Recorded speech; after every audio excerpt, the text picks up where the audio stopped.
Hey everybody, this is Cameron from Obnoxious and Anonymous, and welcome to the Twin Peaks Thaw of the Day. Today is Saturday, May 21st, 2022. My guest today is Take the Ring. I'm so happy you're here because I thought that I was going to have to do this alone again like I did last week. And, it's really very hard for me to do these kind of things by myself. I mean, I can do it, but it's a lot more fun talking with someone else. So thank you for coming in at the last minute and chit chatting with me. I appreciate it. No problem. I'm still an active member in the Twin Peaks community. You haven't been ostracized yet? Rumors of my demise have been greatly exaggerated, or my self-immolation that I had planned. Well, I do want to say, even though this is airing on Saturday, we're recording this on Friday. Today is Zoe's birthday. So I just want to say happy birthday, Zoe. She is wonderful, and she's always a great guest to have on here. And she says she can't wait to be back, and I look forward to that. So thank you very much, everybody, for watching these videos, and happy birthday, Zoe. Also, today is Madison's birthday. Who of course plays Annie and Queen of Hearts. She also helped produce the film with me. And so that's really exciting. And Act 5 is coming along. We have one more sequence to finish up the effects for, and then I have to do just kind of a quick sound pass just to make sure everything's okay. And then we're going to be good to go. That's exciting. And then once Act 5 is up, then the whole film will be up as well. And I can do something else with my life. Yeah. And he just showed me the ending, so you guys are going to be happy. You'll be excited. It's cool. I shouldn't have said that, but I didn't see that all of it. I saw a sneak preview of the ending, so I'm excited. I'm privileged.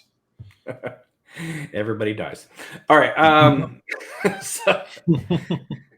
right. First up, let's talk about this. This is an article that came out.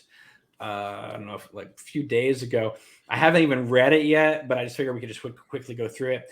These 16 most memorable David Lynch characters ever, because when there's no news, websites do this kind of thing. Now, I'm not going to go through it and be like, well, this is the ranking of 16 to number 1, but I just want to quickly go through it and just kind of see who do they think are the 16 most memorable David Lynch characters. Obviously, Frank Booth is going to probably be number 1. Number 16, Alvin Strait. What do you think about that? Yeah, I like it. It's a great character. Obviously, David Lynch, I feel like he made a masterpiece with the film. It's kind of hard because I think that he deserves to be on the list, but I also can see why someone would take him off the list too, because it is a screenplay that was not written by David Lynch, and Richard Farnsworth brought so much of his own personality into the role that I would say that even if Lynch hadn't directed it, this role would have been memorable.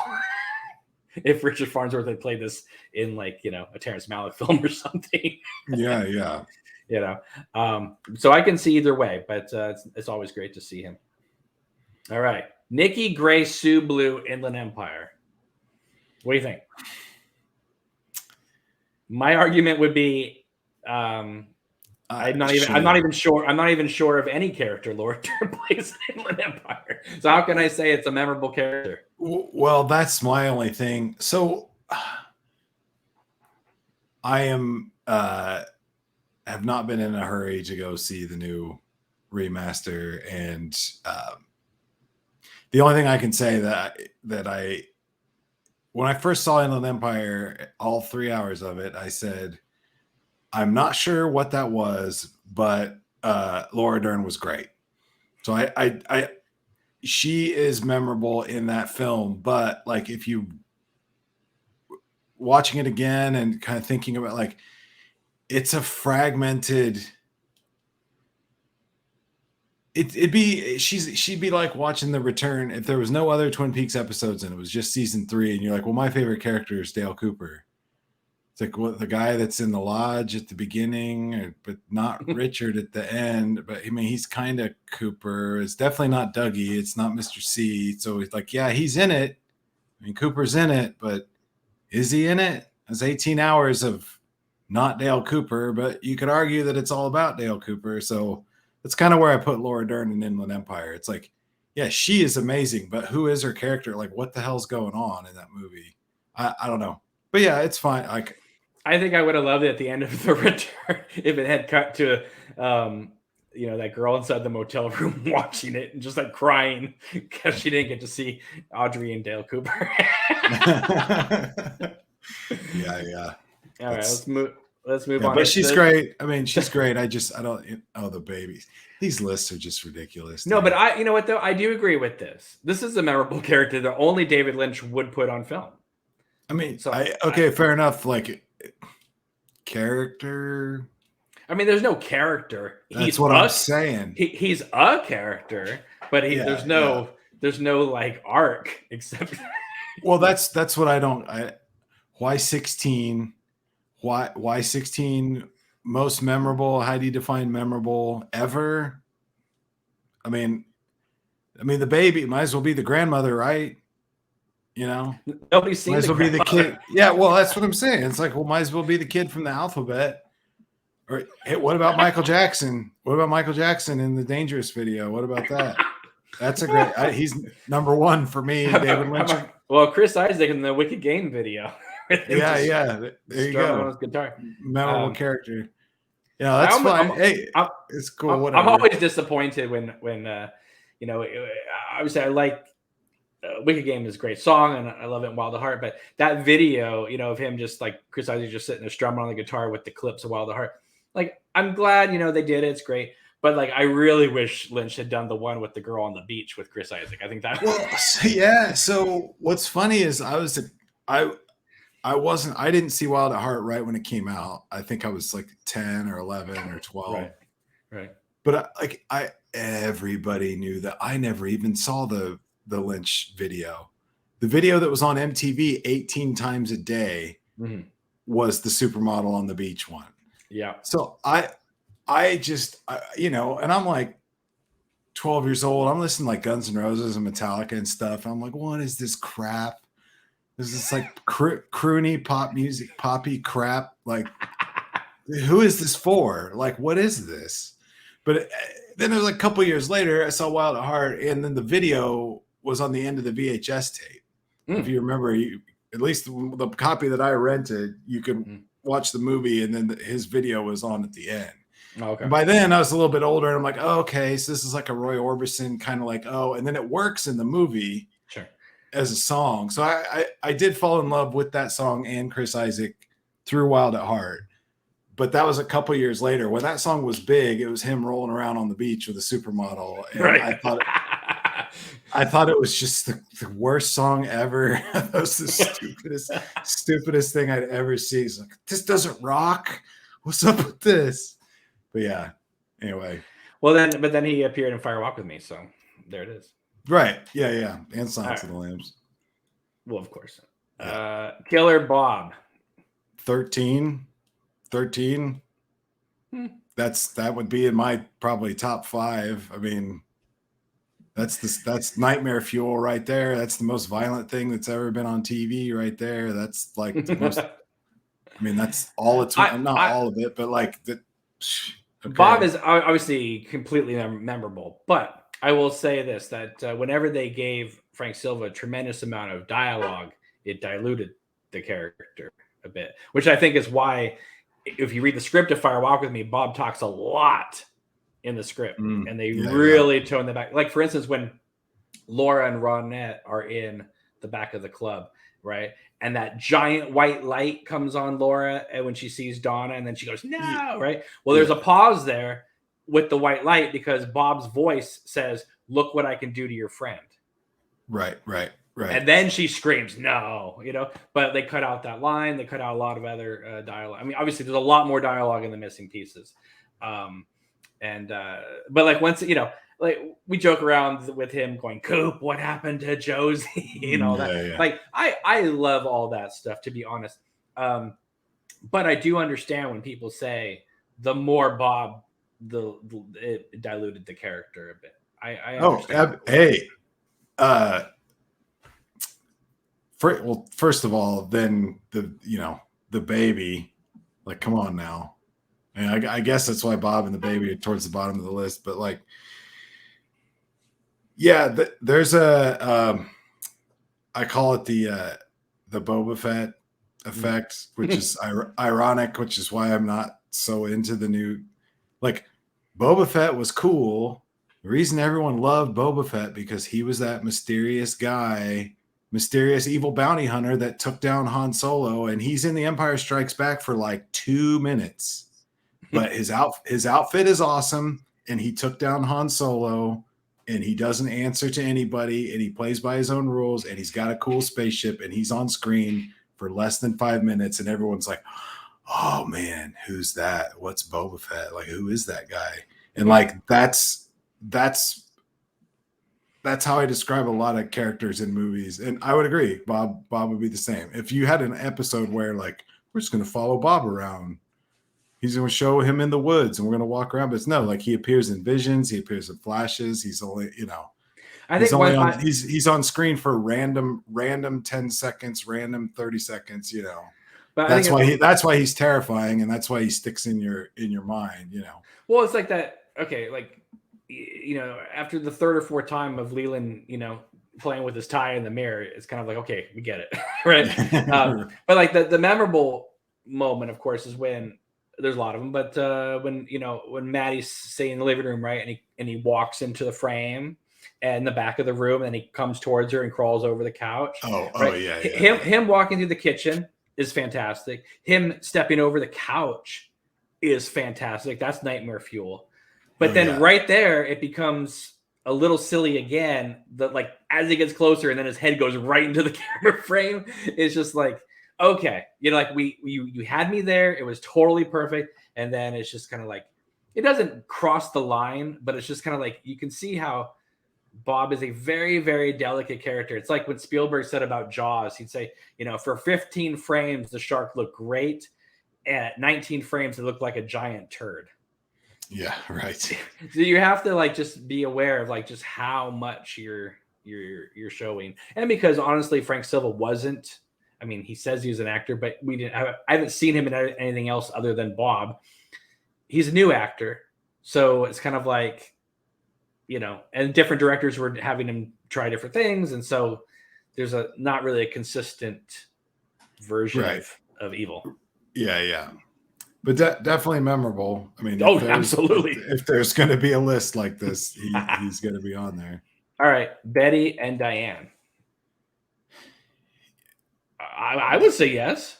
Yeah. I mean, that's his masterpiece, and she's the main character, and I would say this definitely higher than Laura Dern in Inland Empire, because this has an arc or a backwards arc or however you want to look at it. And she's fantastic. It's maybe her greatest performance ever, and the movie is my favorite of his movies. So like, yeah, I mean, she's got to be on the Lynch on the Lynch. Honestly, list. I think her two great performances. I know it's probably going to sound silly, but Mulholland Drive and King Kong. I think that she's amazing in King Kong. Yeah, you always talk about her in King Kong. Well, because that's a really hard role to do, and she pulled it off. Yeah. I mean, imagine looking at Andy Serkis for 16 months and pretending that's King Kong. So, but I mean, honestly, without her performance in Mulholland Drive, I don't know if this character takes off the page. Yeah, I don't know if the movie would have held together. I think it would have. I think he would have found. I mean, it definitely would have. It's just, I don't know. Like I said, I'm a big fan. She's really natural. Like, not natural is the wrong word. Natural actor. Like, I believe her as an actress. Whatever she's playing, like 5 minutes into it, I'm like, I don't remember it's Naomi Watts. I'm totally invested in the character. Like Huckabees, whatever. Like, she has a way of embodying the tone. So like Betty is like bubbly and excited and chipper and anxious and all that, and then Diane is dark and depressed and destroyed and broken, and I'm just like, yeah, totally. Like, I totally It totally her works. character. Yeah. Absolutely. All right, let's move on here. Elephant Man, of course. But again, I would argue though that yes, he had a hand in the script, but it was a director for hire project. Yes, it's a great film, and yes, it's a memorable character, but it's not a original David Lynch character. Do you know what I mean? Yeah, like David Lynch didn't make him up. No, he's a real guy. Yeah, that's what I'm saying. Like, this is a real historical figure. And I mean, but hey, again, this is why these lists are all subjective. It's like, okay, the baby and Bob and Diane and Laura Dern and Inland Empire, Nikki Grace, like, those are Lynch characters because he wrote them and he created them, and those are all from his mind, But John Merrick is a real dude. So Henry Spencer. So okay, here you go. Yeah. So I would argue this is David Lynch. This is an abstracted version of himself. That's why it's. Well, isn't his hair like based off the atomic bomb? Well, it's his hair, and his hair, and wearing the suit, and he was a young father at the time and completely lost it. Okay, so let me ask you this: this or Pete Martell? What is the best Jack Nance performance of the two? Because I will say that I love Eraserhead, but he has such warmth and humor in Twin Peaks that I could watch Pete Martell all day long. Oh yeah, I mean, not to take away anything from Eraserhead, it's just like I could watch Eraserhead. To me, is almost a silent film, basically. So, any real solid character actor, but you can't replace Pete Martell. Like, you can't replace Jack Nance as Pete Martell. I mean, wrapped in plastic, fish in the percolator, dealing with Catherine, his little jokes, his little being kind of in love with Josie, or like at least he cares about people. He's one of the heart and soul of Twin Peaks. Really. Well, it's like Betty and Diane, right? Like you could put another actress in there. I'm not saying it'll be better, but I'm saying you could. And Mulholland Drive works as a compelling piece of cinema just because David Lynch is making it. There is no other actor that could play Pete Martell. Like, that's it. I agree. But Henry's totally memorable. He is Eraserhead. I mean, he's the heart and soul of that movie. Right. So here's the thing about Eraserhead to me is you could get another actor to do this.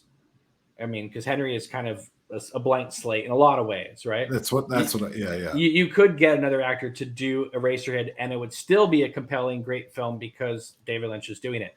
But what he had with Jack Nance was also, him being married to Catherine Coulson at the time, right? And obviously, that was a relationship that proved very fruitful as they went on. But like without Catherine Coulson and Jack Nance committing to Eraserhead for 5 years, right? I would say another actor could probably do the role of Henry Spencer, but maybe another actor would not have committed 5 years of their life to work with David Lynch on Eraserhead. It may have ended up being an abandoned project. Yeah. So that's the other. Twin Peaks could have survived without having Pete Martell as a character in it, but perhaps Eraserhead wouldn't have got made if it wasn't for Jack Nance and Catherine Coulson. Right. So you could look at it that way for sure. Right. All right. Man from Another Place.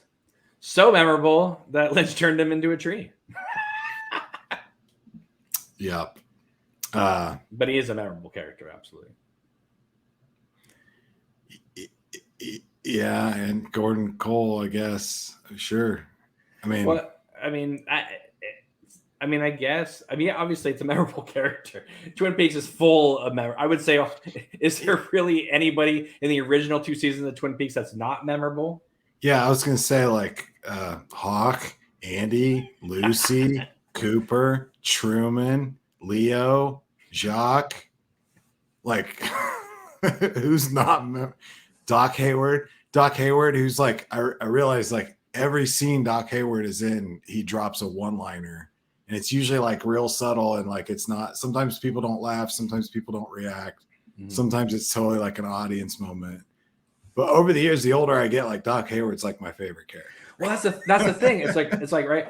I mean, people didn't really think about nepotism too much back then, right? The fact that it's Mark Frost's father, and then Jennifer Lynch is writing the diary and that type of thing. It felt like they were kind of keeping it in the family. But you want to talk about natural. Warren Frost as Doc Hayward is so natural that I totally believe him. That scene in the pilot, there's a lot of where's your sister? I'm gonna talk to you back. Or like when he talks with Donna in the car, where's your sister's bicycle? I completely believe that family. It's like they don't seem like they're acting at all. No, he's like he's solid gold, and I've been picking up all this little stuff, like when they're walking to the log lady cabin for the first time, and they're all tired, but right. they're concerned, or their Jock's cabin, I can't remember, but they don't know. So they draw their guns and they're like, "Hey, Doc, you better stay back." And he's like, he says something. What does he say? He's like, he just kind of gives him a little hand. Yeah. And then another time he's like, I think that's a good idea. He goes, I think you better stay back, Doc. And he was like, I think I better just anyway. Or he goes, this might be dangerous. You better stay back. And he goes, I think I should just stay back, like, anyway. Yeah. Because, he's like tired. And these grapes are right on the edge. Best line in the whole.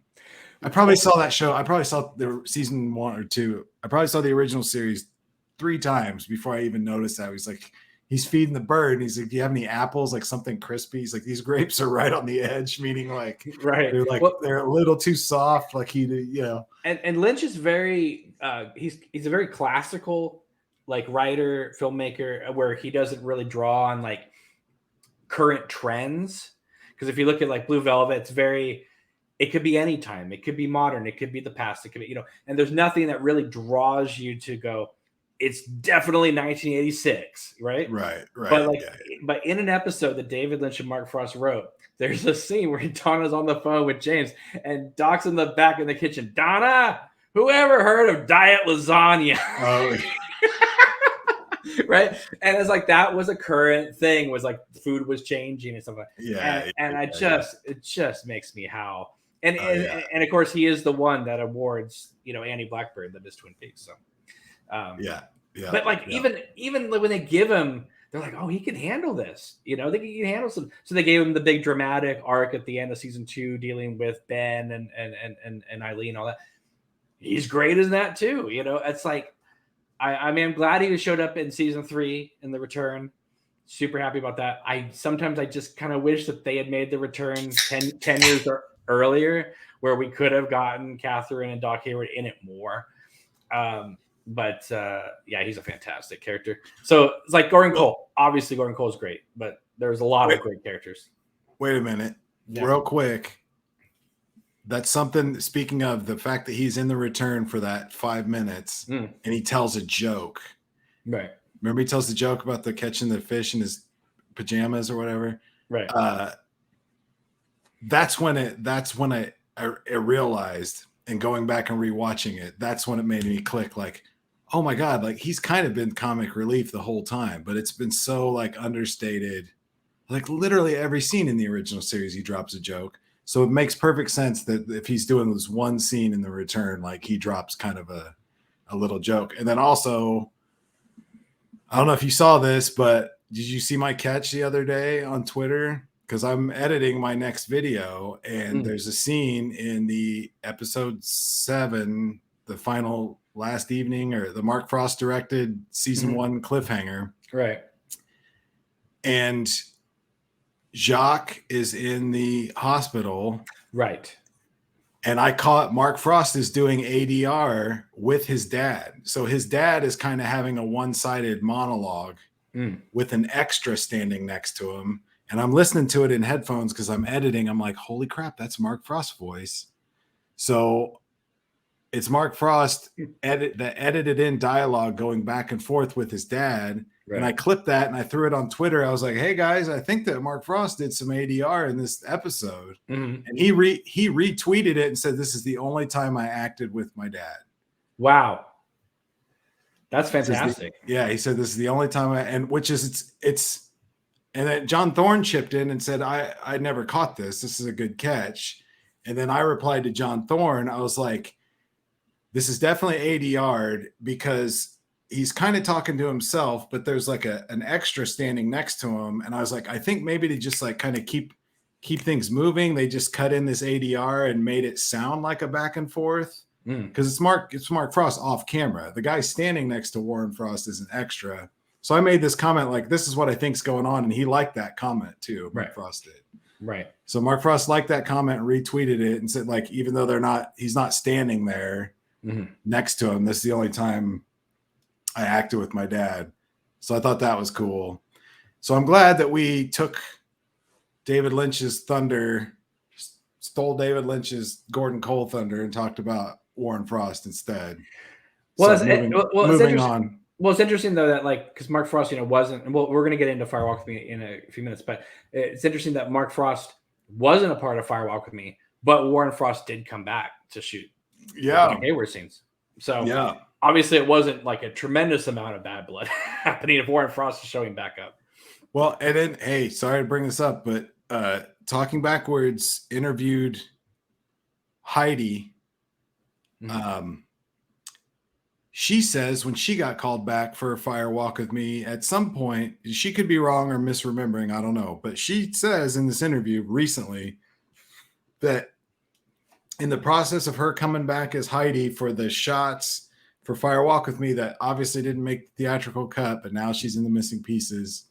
So she talks extensively about that. And she says that in the process of coming back, like catching a flight or like some of the logistics stuff of her getting back there, that she interacted with Mark Frost.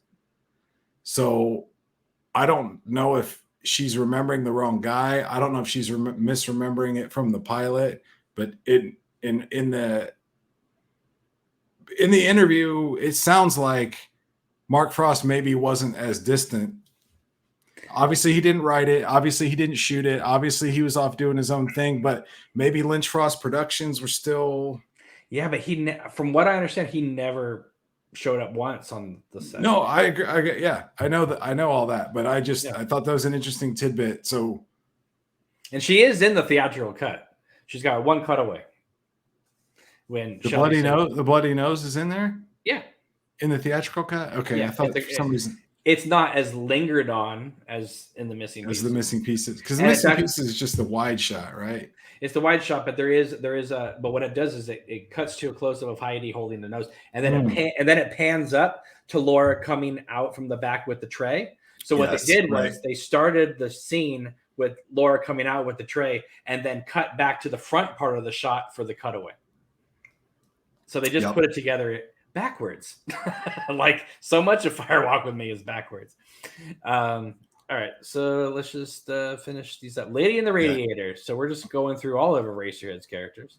Yeah. The bum behind the diner. So basically we're putting so basically it's got to be Jeffrey Beaumont and Frank Booth, or are we going to do Sailor Ripley? Which one? Okay, Laura Palmer is number 5.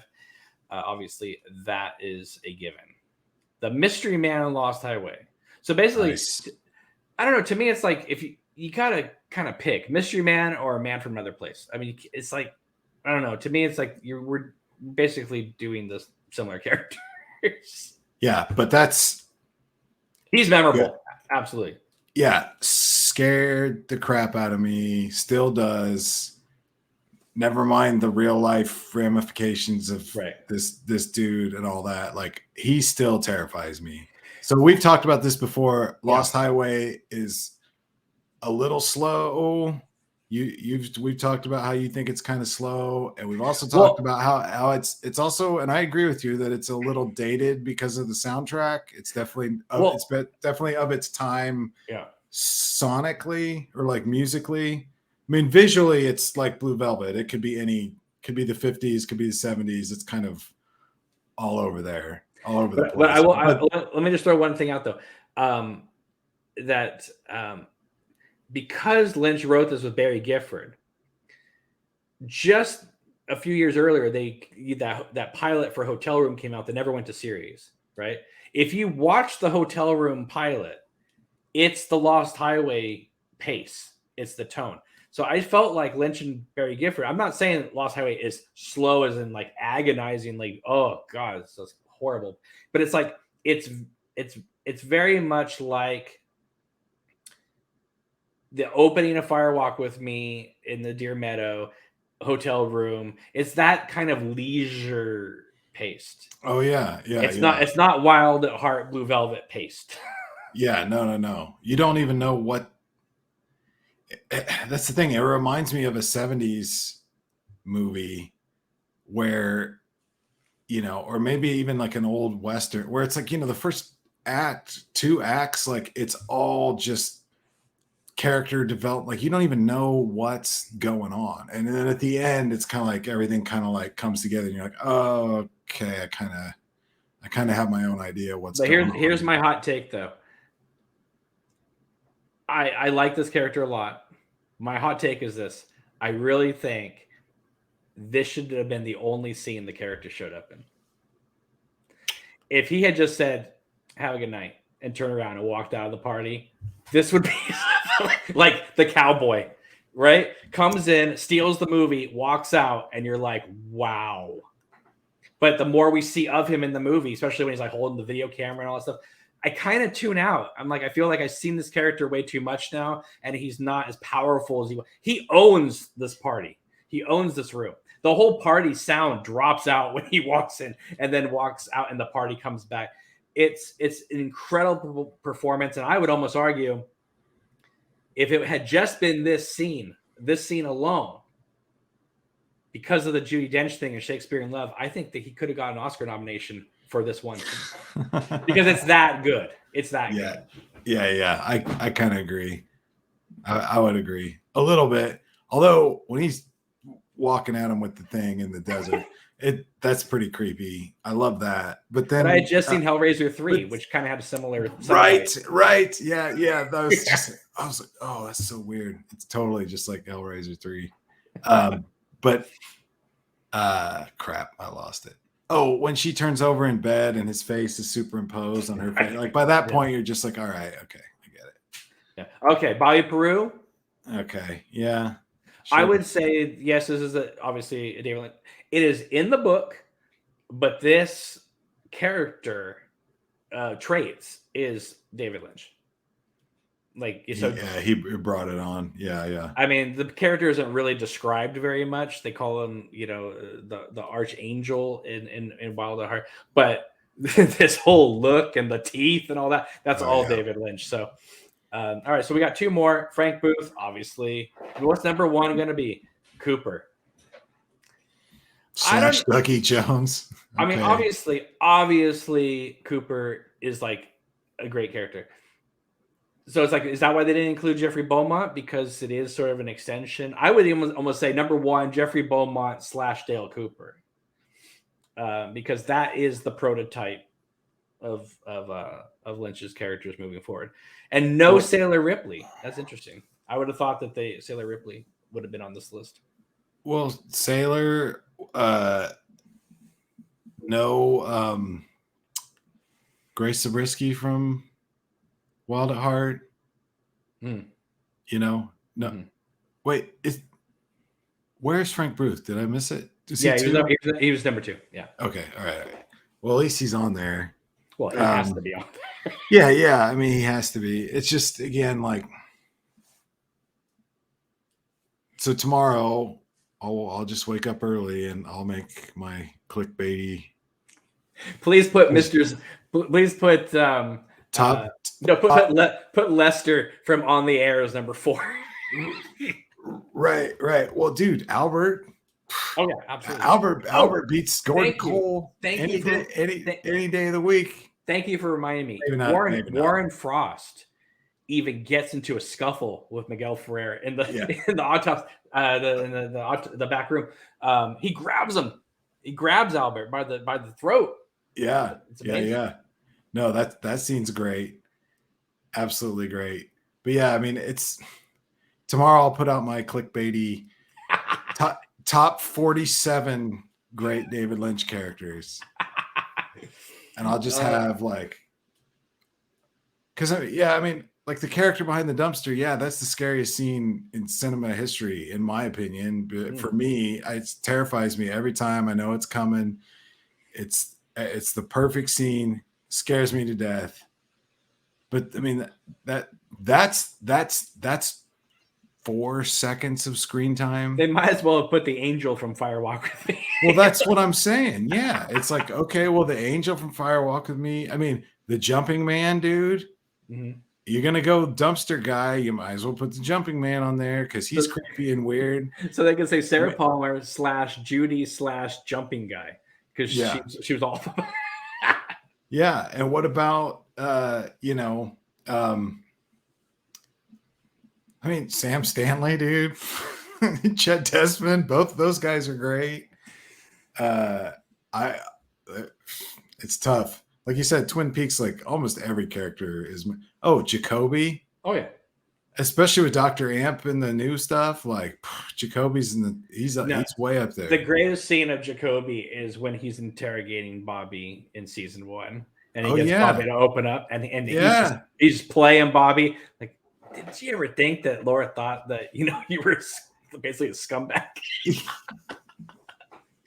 Oh yeah, that's quality, man. I mean, like you have this guy that's like hanging out at the cemetery at night, like in this like weird like robe thing, and then like he's kind of seedy because he's got Laura's necklace and he's listening to her tapes and stuff, and then he's hanging out like at the wake, and it's just like, who is this guy?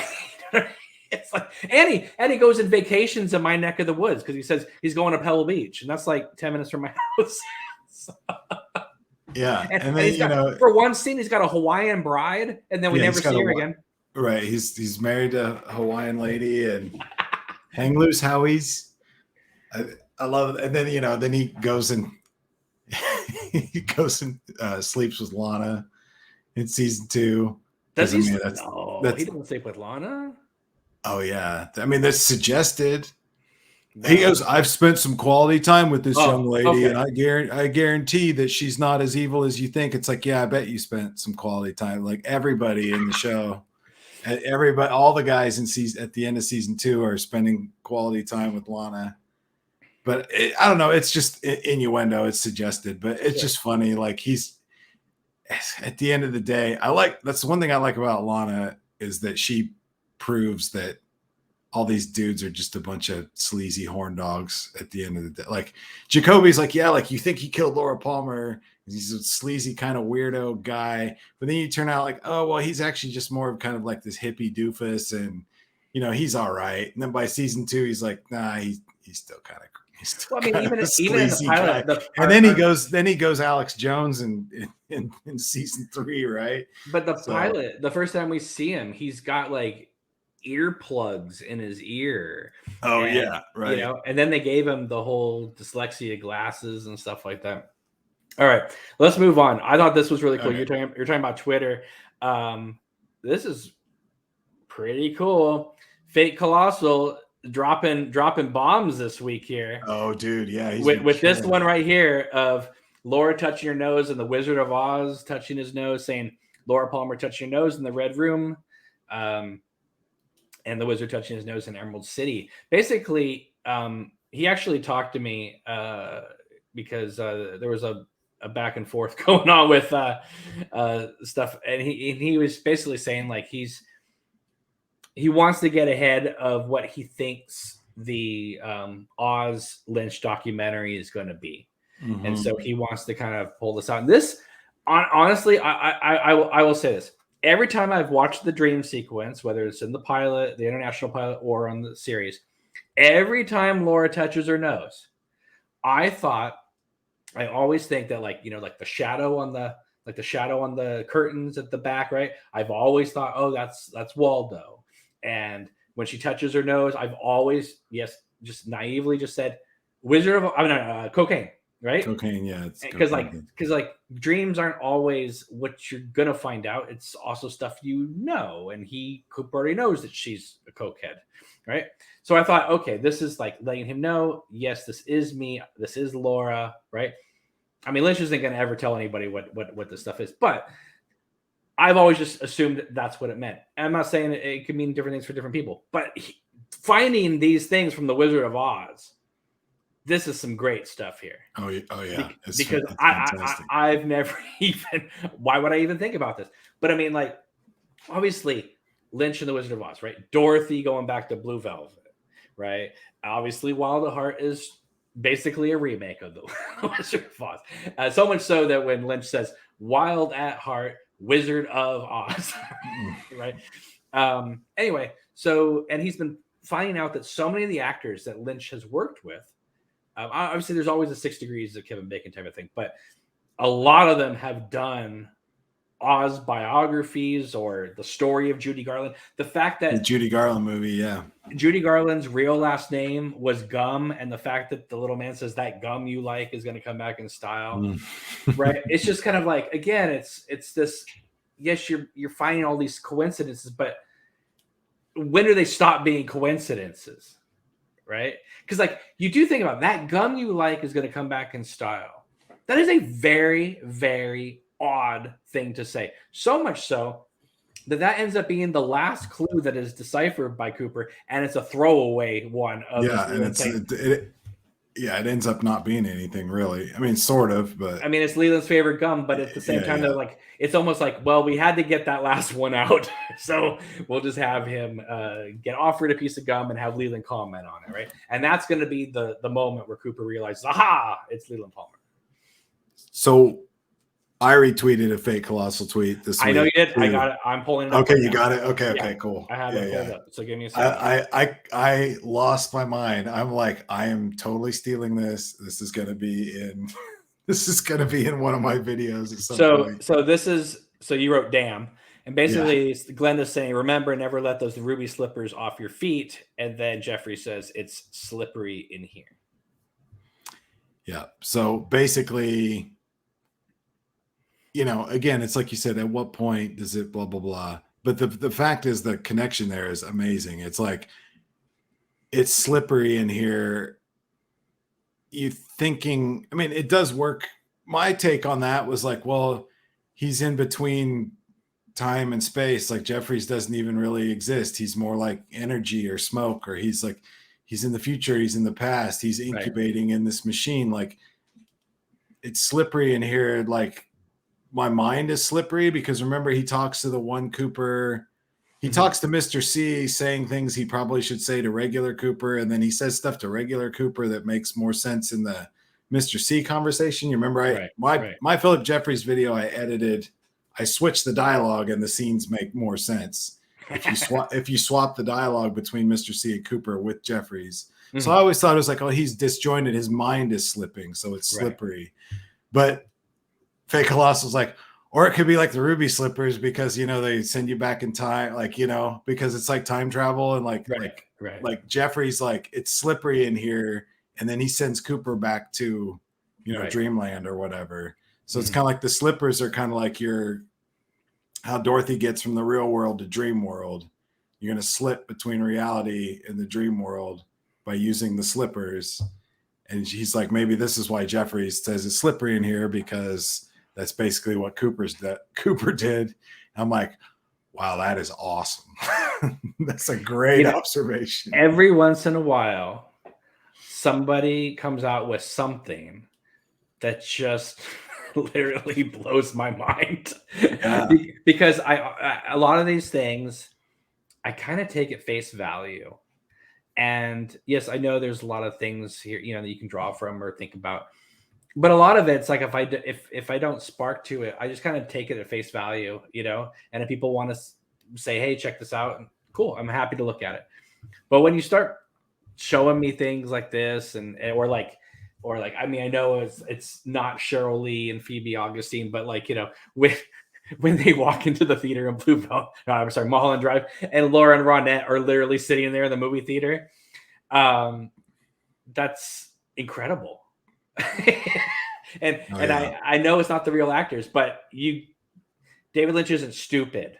Okay, he knows if he puts two actresses that look like Laura and Ronette together, that it's gonna be Laura and Ronette. So, anyway, I'm really happy with these kind of posts that Fate Colossal has been doing. He's been doing a lot of Wizard of Oz ones lately. He says he's going to continue. Anyway, like I said, he contacted me, and we kind of had a discussion yesterday. And I'm gonna keep this as brief as possible, but I'll say, and I understand this, and I'm sure you'll understand this too, that he says he sometimes, quite understandably, gets a little frustrated when he feels like this, he found some new Wisteria news that nobody's ever talked about, right? Or comes up with like this cool little thing, with the everyone, the Oz and Laura touching their nose, and it gets like 10 likes, and then somebody posts the same meme that we've seen a billion times and they get 600.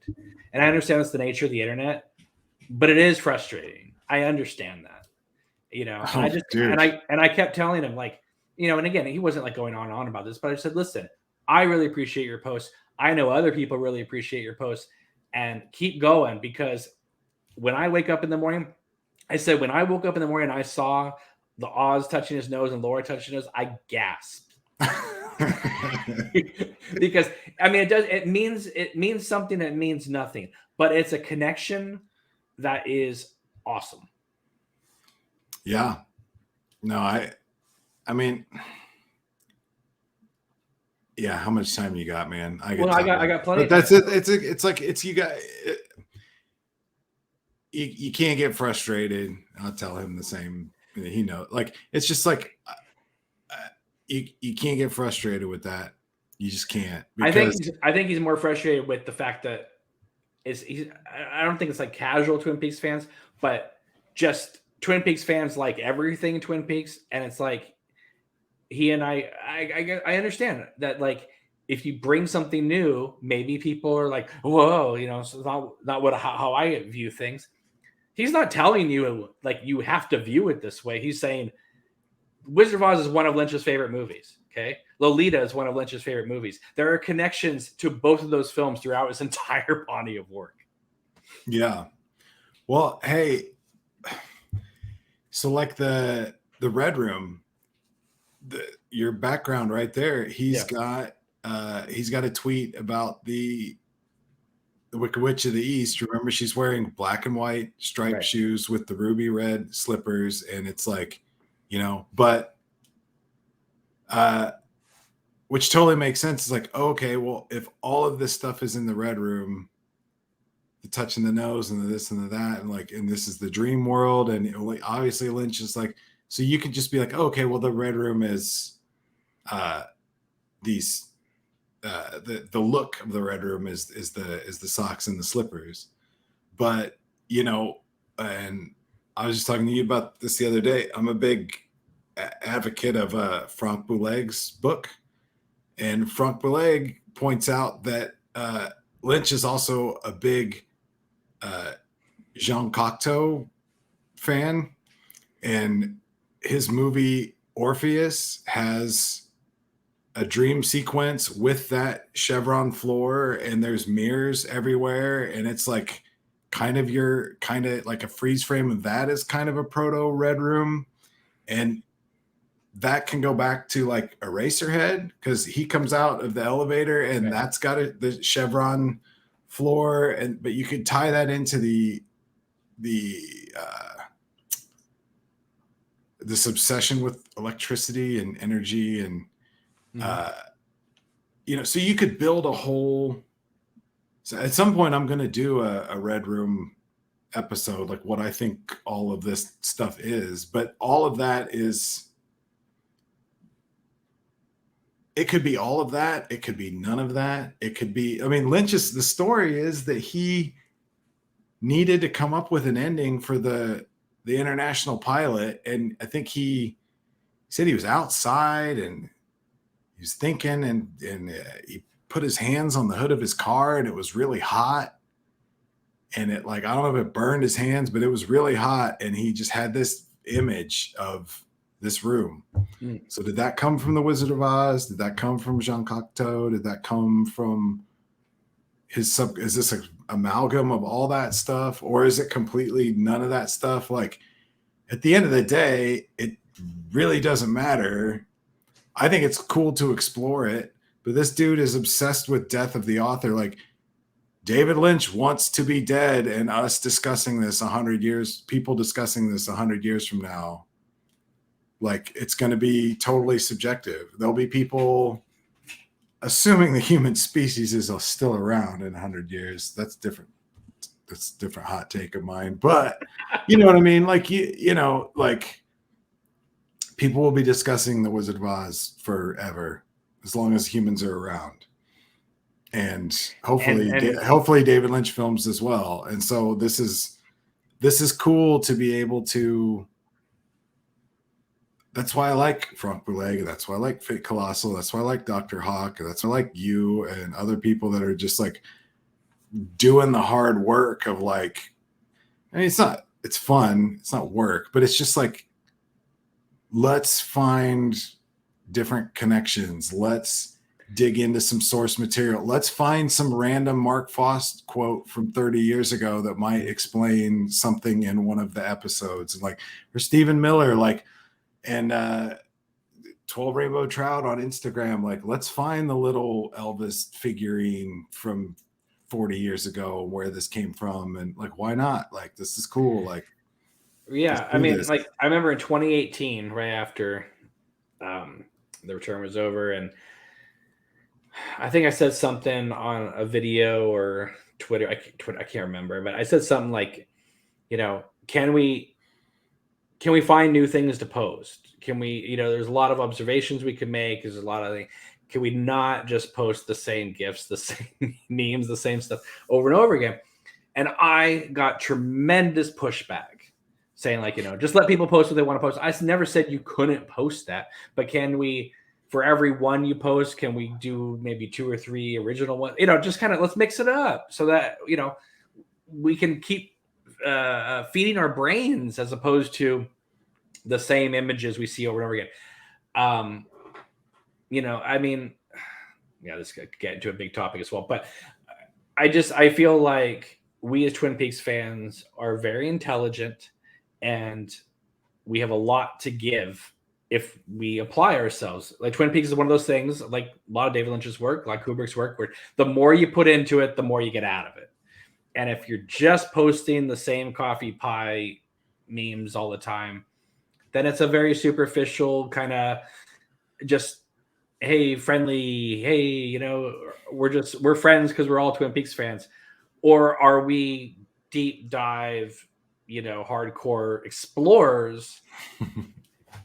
By exploring this work, we're actually exploring our own self, and we learn about ourselves in the process of exploring this material. Yeah.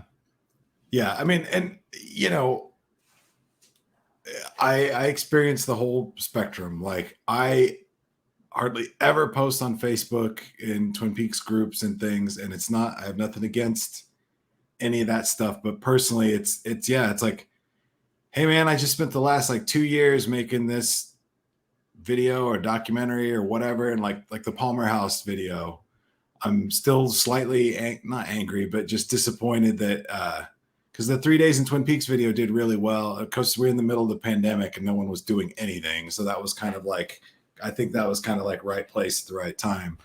But man, like, I really worked hard on the Palmer House stuff. Like, I found out stuff about the house that nobody else knows. I did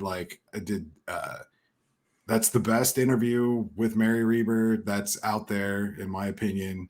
Plus, I had the brand new rip the behind the scenes stuff from the Z to A box set that really wasn't really around on the internet at the time. Anyway, my point is, like, so I'm gonna go on Facebook and go to a group like, hey, check out this video that like is brand new and no one else has done anything like it, you know, and it'll get like thumbs up or whatever. But yeah, then like the next post is like, everybody had their cherry pie today, and it's like 700 likes and 15 retweets or 15,000 retweets. And you're just like, it's, but on the other hand, dude, like, the reality is that only a certain percentage of us are those like intense, geeky, self-exploratory, like man, like a lot of like this is just kind of something fun for a lot of people. Like for dudes like me and you, it's like you said, no, like it's everything I do now. It seems like not everything, but like lots of stuff that I read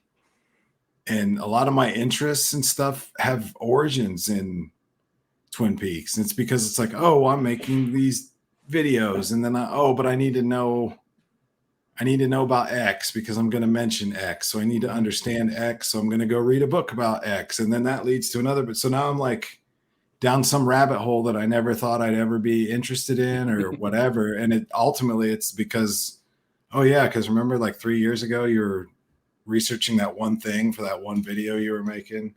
So I get it. Like for me, it's like self-exploration, and I learn more about filmmaking and other movies and different things I might be inspired or interested by, but it's not like everybody. That's not for everybody though. Well, we don't do this kind of stuff for the likes and retweets, but at the same time though, like they're appreciated. You know what I mean? It shows that you at least, you know, we don't ask for money. You know, we're just kind of like, can you just give us respect and kind of pass it on? You know, but anyway, when I saw the 3 days at Twin Peaks, you'll remember this. I said, well, where's the Palmer House? And he said, no, dude, I'm going to do a different video for that. It's going to be an isolated thing. And I said, okay. And I'll be honest with you, the Palmer House video is for the hardcore of the hardcore Twin Peaks fans. I really should. The 3 days in Twin Peaks is a perfect travelogue video that everybody can enjoy. And that's the difference. I agree. You're right about that. That doesn't mean that we don't appreciate all your videos. It's just that 3 days in Twin Peaks. I mean, listen, you get to all the locations. That's fantastic. I completely call BS on you by saying like, well, I just kind of matched it up. It's so perfectly matched up with the clips that I just go, okay, you were either like a savant genius when it comes to like matching shots, or you are pulling our chain because it is so perfectly edited. Well, yeah. So, but I stick to it. Like I had a PDF on my phone. Yeah. I took a bunch of screenshots before I left and made a giant PDF. Excuse me. I put it on my phone. The file was so big that it took forever to load. Okay. So I'm not going to lie. I did have a PDF on my phone of some shots, and there was, let's say 25% of the time, that's being generous. 25% of the time, my phone, it would load up and I would be like, oh, okay. And I could kind of like hold my phone and then hold the camera and kind of like, but I'm not kidding. The other 75% was kind of like from memory. Like the Deer Meadow Mountain. God, I can't remember the name of the mountain in real life, but the Deer Meadow Mountain. Right. I looked at it and I went, that's in the show. I definitely know that. That's the Chet Desmond Mountain. This is Deer Meadow. Yeah, I'm definitely going to shoot that. So I just shot a bunch of different kind of like angles of it. And in my mind, like, oh yeah, okay. And then it was like a year later or 2 years, whenever it was, a year later, a pandemic or whatever. Then I'm going through this footage and I'm like, oh, I wonder if some of that lines up. And it's like, oh man, that perfectly lines up. Like that perfectly matches. And like, I mean, obviously you blow up some, crop some, you know, it's not all like 1-to-1. But like, listen, as an editor myself, I'm watching this thing and like, look, maybe it's not orgasmic to other people, but for an editor, I'm like sitting there like, oh. right. Because you know, it's not only a show I love, but you're going to these real places that I've been to as well, and what you managed to achieve, and I've said this to you before, is you completely take us into that place. Like if people never get to go to that area, you feel like you've been to that area after you've seen your video. So good. That's why I said like if they had played that on like A&E Travelogues, like it would have blown up. That could have been a fantastic pilot episode. And I keep saying you should pitch that. It's they'll send you all over the world. You could match up the Paris. You could match up the Paris shots next. All right, so there's a couple quick things we got to get to before we discuss this 30th anniversary of Fire Walk with Me. One is now, obviously, I'm finishing up Act 5 of Queen of Hearts, and then I'll be out as soon as possible. But I would be remiss if I didn't let you guys know about 2 fan projects that are currently being made. I don't know a lot about them, but I have seen a trailer for one of them here. I'm going to show it real quick. This one is I don't know if it's Russian. Okay.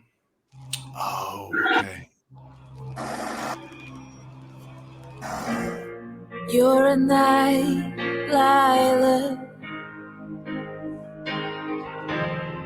little girl lost in the wood. You're faulty,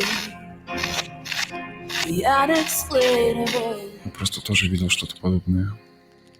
Я не мог понять, мне это снилось или я это видел на самом деле.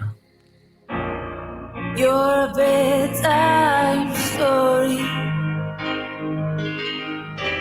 one that keeps the curtains closed. I hope you're waiting for me. I can't make it on my own. I can't make it on my own. Подумал взять Филиппа. Талантливый парень. Голубая роза. Мы назовем это «Голубая роза».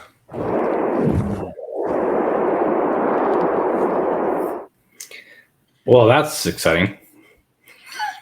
Were you able to hear that? Yeah. Oh, okay. I'm into that. That looks like it's going to be the Philip Jeffries Blue Rose case origin story. But it also looks like that's Tammy firing a gun. I don't know. I mean, maybe they'll do it. Maybe it's all about the Blue Rose Task Force, present and past. Yeah. I don't know. All I know is that let me get to the next one, and then I'll say what I want to say. So this one doesn't have a trailer, unfortunately. I did speak to the person behind it, and he says that he's working on it. But anyway, so this is his Indiegogo right now. Kava, is it Hamadani? Anyway, he is actually doing a trilogy, and he's got currently no backers. It's been up for a few days now, and it's been posted on a few of the pages. But so far, nobody's taken to it. I told him, I said, you have to do a teaser or something so people know kind of what your approach is. Anyway, so basically he's looking for 8,000 to do it. He lives in Washington. He says he has access to a couple locations. I don't know what locations he's talking about, but basically he wants to explore some stuff between season 2 and season 3. And so I don't know anything about it, but check it out. Indiegogo, Twin Peaks Fan Trilogy Part 1. I think it's going to be updated soon, but I just want to let you know that there's 2 projects that I'm aware of. If there's more, let me know because I'll highlight them. All right, so let me just say what I want to say. This is something that I was always hoping would happen after I made my film. There was that Laura Palmer fan film that came out before, and we would have come out. I don't know if we would have come out at the same time, but I would have been making my film at the same time. That one was premiering. Yeah. It'd been closer. Yeah. Yeah. It would have been closer. However, this gets me really, really excited. We've talked about this before in terms of if they're not going to continue on, the fans can explore it and, throw in their 2 cents and do it. And that makes me really excited. It makes me really nervous too, because we talked about earlier tonight about how, you can put out a post or a video and nobody watches it. And then you can put out something trivial and 8,000 people like it and retweet it. The thing is that the Twin Peaks fan community is so fickle and interesting because it's like you never know whether they're going to embrace what you're working on, you know, like Thor and his summer at Pearl Lakes and all that, or you know, I mean, this film, I think it's a Russian film. I don't know, but that looks like they put a lot of work into it. Is that going to be one of these projects that gets 500 views and everyone forgets about it, or is it going to be something that I think that regardless of the quality or whether regardless of what you think of it, I think it's important to encourage people to put stuff out there, make stuff, because it's exciting and it's cool. And to me, the more Twin Peaks kind of stuff, the happier I am. So I don't know. Yeah. What's your view on it? Oh yeah, totally. I think, yeah, I mean, it's going to be like before, like you said, someday, somehow, somebody, somewhere will officially will do more Twin Peaks. Like it may be 10 years from now and Showtime or somebody reboots it or something. Mm-hmm. Someday, somehow we'll get more official stuff. But like, I think that we're back to where we were in like 2010, where like nobody's talking about it. Yeah, you can buy the Blu-ray at the store, you can stream it, whatever. But I mean, the fans, fans are the ones that like keep this stuff alive. Like, I think you're a fan. I think we're back to 2005. In 2005, yeah, we're like no one's even talking about it. I mean, I get it. People post memes and stuff. But if Twitter didn't exist, we're in a Twin Peaks dead zone at the moment. Yeah, I mean, it's tough. It's tough to say. I mean,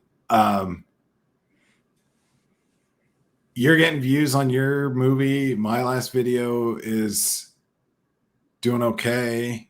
I think that. I just think that, yeah, like this is what keeps fandom alive. And, well,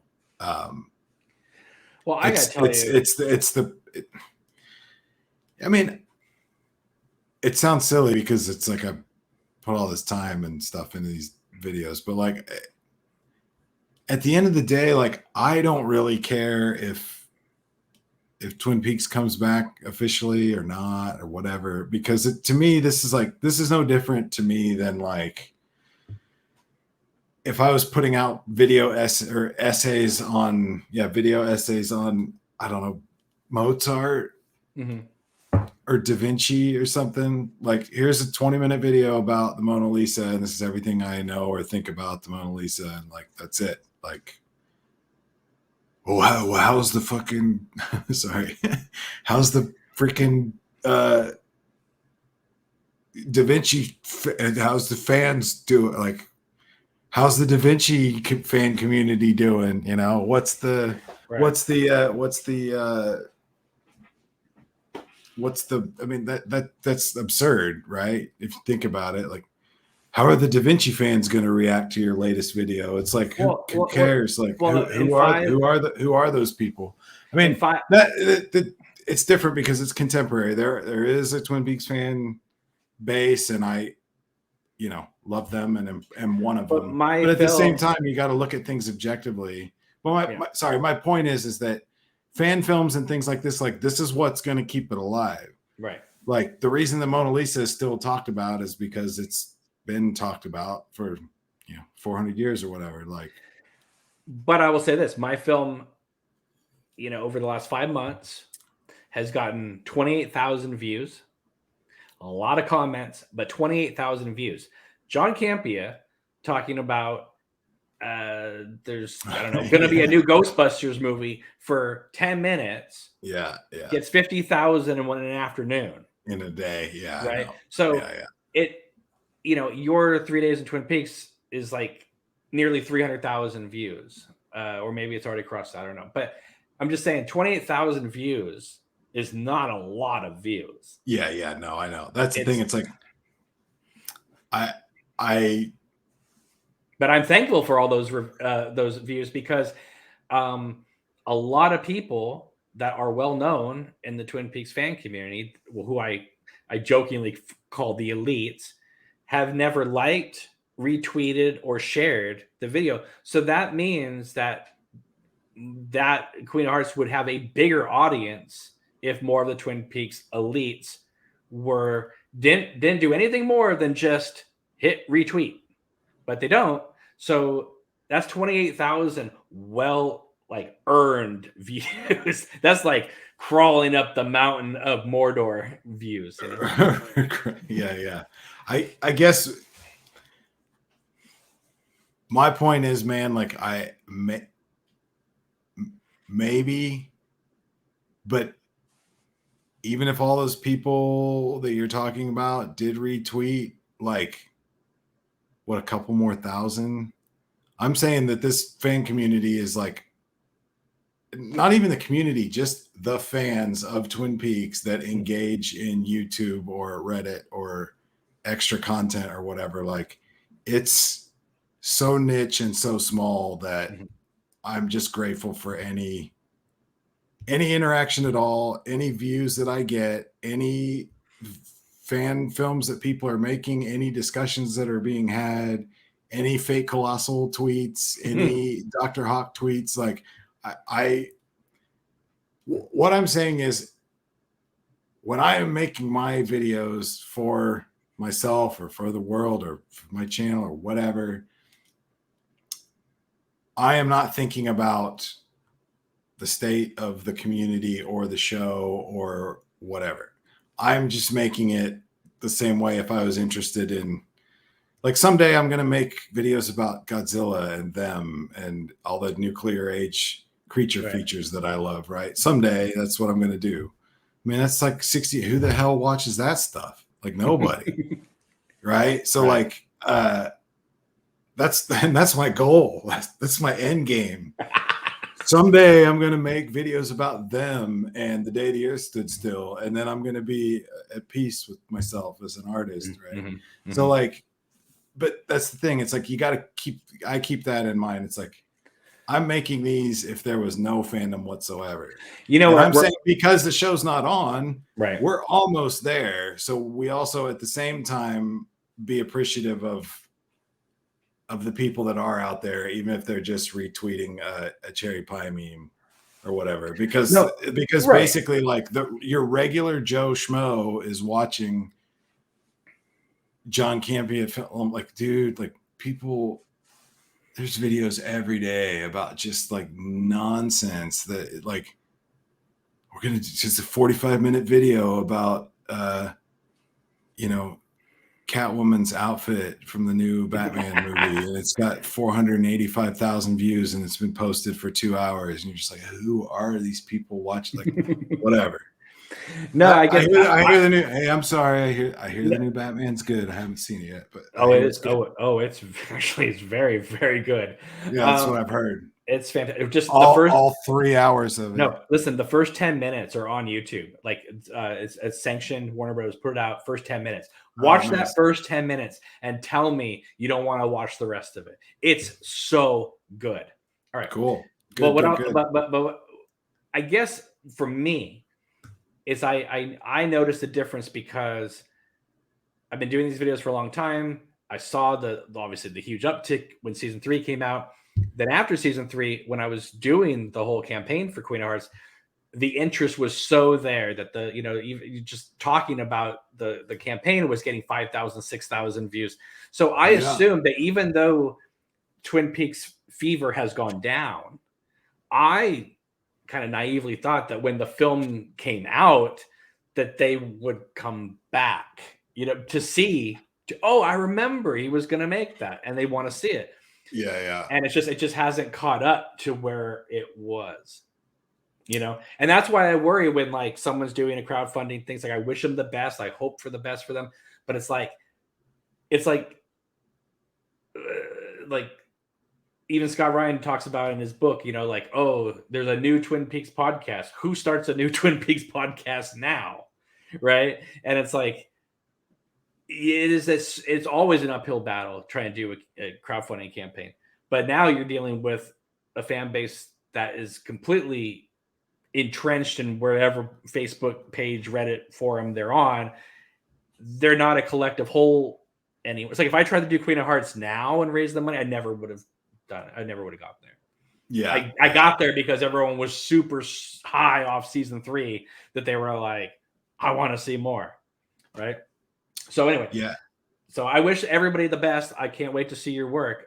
But just please understand, it is a uphill battle. And yes, do it for yourself. Don't do it for the views and likes and tweets. But I do understand. I do understand when, like, how does Act 3 of Queen of Hearts have 12,000 views, and Act 4, which deals with the Black Lodge and the stuff that people really, love, the real surreal stuff, has 2,800. right. You know what I mean? Yeah, It's just how does Act 1 have 8,000 views and Act 2 have like 2,700, and then Act 3 has 12,000? It doesn't make any sense. There's no rhyme or reason to it. But it's right. frustrating because it's like you would want 12,000 to be at least on every single one because you feel like they're going through the film.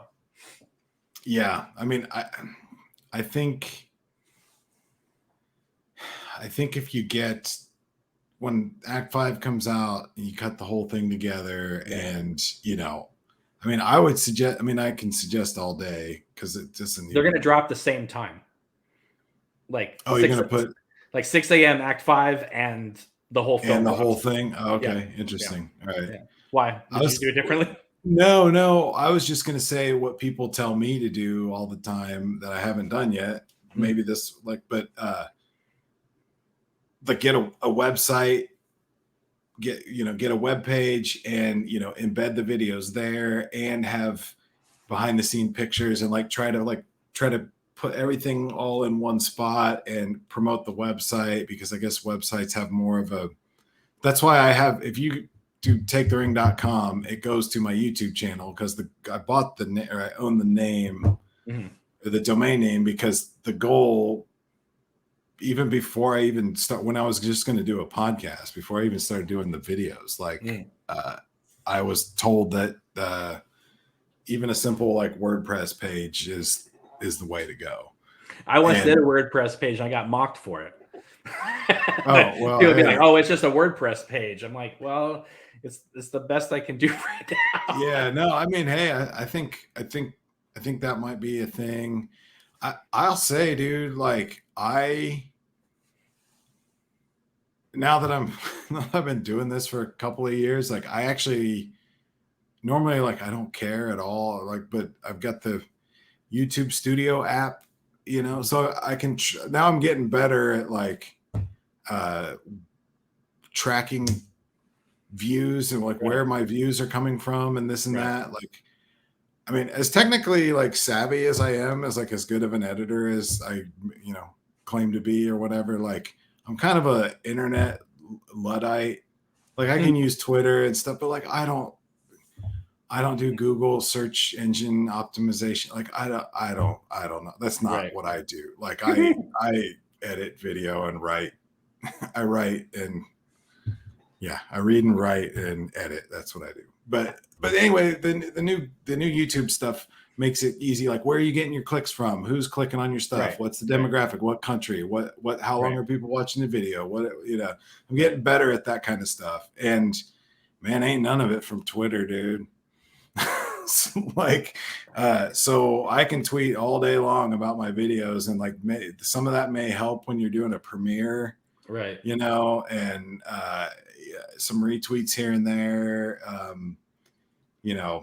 Well, I got obviously 3 days in Twin Peaks. I had Welcome to Twin Peaks did a story, and I had been promoting that for 3 months during the pandemic when nothing was going on. I did 2 trailers and a story on the website, and I really did the legwork for that to hit at the right time, and it did. But my newest video, my traffic is coming from Twin Perfect's video and Maggie Mae Fish's video. I've hit this suggested videos. My video is showing up sometimes on some videos that are doing better, way better. Right. So I think my YouTube clicks, that's why I will go to Facebook when I do a new video, and I'll make some posts in some David Lynch groups, and I will tweet like crazy for the week or two leading up to, and maybe a week or two after a big video comes out. But now I'm back in I'm reading and writing every day and working on other stuff every day. And I've got to, so it's I don't know, tweeting and trying to get retweets and this and that and Facebook traffic and stuff. You got to do it. You have to do it. I still do it. It's just, and I think in 10 years, dude, I think in 10 years, your video is going to be watched and Fake Colossal's tweets are going to be looked at. Maybe. I mean, I hope that dude writes a book or something.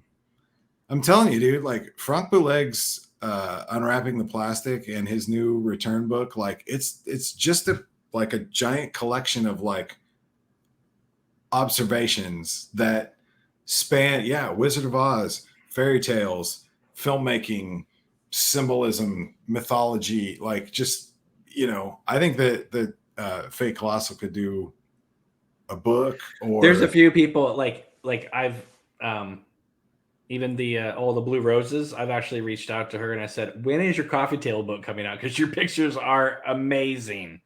I got a comment last night from a lady who just watched Act 2, and she writes, enthralled, obsessed, in love, and awe of what you've done here. Been a Twin Peaks fan since I was in high school and been hooked ever since. Thank you for feeding our endless thirst for more information in the story that was beyond our grasp all this time.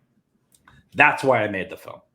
Yeah. And when I complain about the views, sometimes it's not coming from a selfish place. It's because Maddie and Nico and Charlotte and Paul and Larry and all these people who worked their tail off for me to make this film.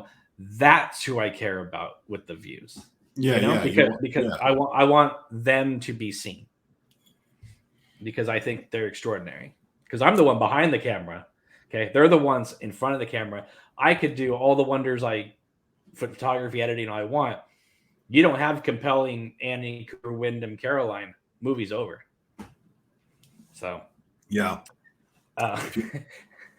And think about how hard it is to have somebody play Dale Cooper and Annie Blackburn in a way that fans aren't immediately turned off. So anyway, last topic for the night. This week was the 30th anniversary of Fire Walk With Me premiering at the Cannes Film Festival, and of course that brought up the whole, did the film get booed? Did it not get booed? Right, and of course they were sharing the Doug Putt article, and no, I think it was Steven's article, but Doug Putt had helped out. And yes, right. And that's an extraordinary article. Check it out. On what's the site again? Steven's website. TwinPeaksBlog.com. Yeah, it's TwinPeaksBlog.com. Extraordinary site. It's been a while since I've been on there, but there's great stuff on there. I don't think Steven's probably updated in a while because I haven't seen any modern or newer posts. But anyway, he did this whole thing about the Cannes Film Festival. He has footage from the ending of when the film ended and nobody's booing, but I believe that was from the just the regular screening, not the press screening. Right. But still, though, there's some great pictures. There's pictures from the after party and stuff like that. So check it out. Anyway, so I bring it all up because I got a hold of Scott Ryan, who does the Blue Rose magazine. His new book, Fire Walk With Me, Your Laura Disappeared. And of course, when I do this, it has changed my whole background. But I'd been hearing about this book for a long time since he announced it. Little known fact, I interviewed Brad Dukes, I don't know, 2013, I think it was. It was before Reflections had come out. I think I don't know for sure, but I think I was the first interview he did. We did a 2-hour interview. It's on this channel. It was before the book came out. He gave me or sent me an early copy. I read it. Then I interviewed him.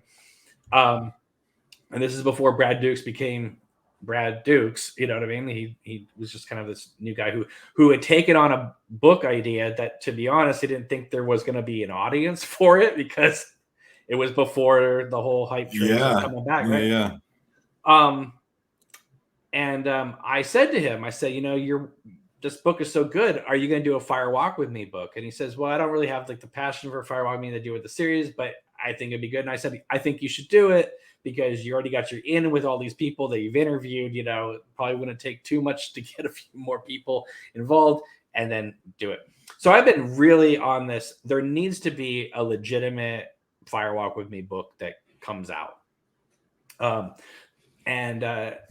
couldn't believe that there hadn't been. I mean, there's always these books about this work and this. Anyway, so I was surprised. So anyway, when Scott Ryan announced he was going to do it, I was really excited because I was like, this is going to be extraordinary. And I knew because of his access with Blue Earth Magazine, he would have access to a lot of cool people, cool interviews and all that. And then he kind of made me nervous, I'm not going to lie, when he posted that on Twitter that the book was not going to go into the missing pieces. And I was like, how do you not go into the missing pieces if you're writing a book about Fire Walk with Me? Because even though they're deleted scenes, when they shot them, they weren't deleted scenes. They were shot to be in the film, right? So it would have been a part of the film. And of course, if you're examining the script, you're going to compare and contrast as to like stuff they shot versus stuff they didn't shoot. It's like, did they ever shoot the Harry Josie picnic scene or not? We know they didn't shoot the Laura Ben Horn scenes. Anyway, but that was before I knew of his approach. Now I think I learned of Scott's approach when he did your show, which was he said, and this made sense why he said at first he wasn't going to do the missing pieces, because this was more of his experience with the film as opposed to like a full on, Hearts of Darkness, kind of documentary approach to the making of the film. And so I got the book, and right away, like, that's the approach. It's basically like, him growing up and, being a fan of the show and then going to see the movie. And, he took a picture of the marquee and all that. It's interesting because his experiences are very different than my experiences. He talks about how Fire Walk with Me played only a week in his town, and he saw it a few times, but he only played a week, which is surprising because it played for 2 months in my town and nobody went to see it.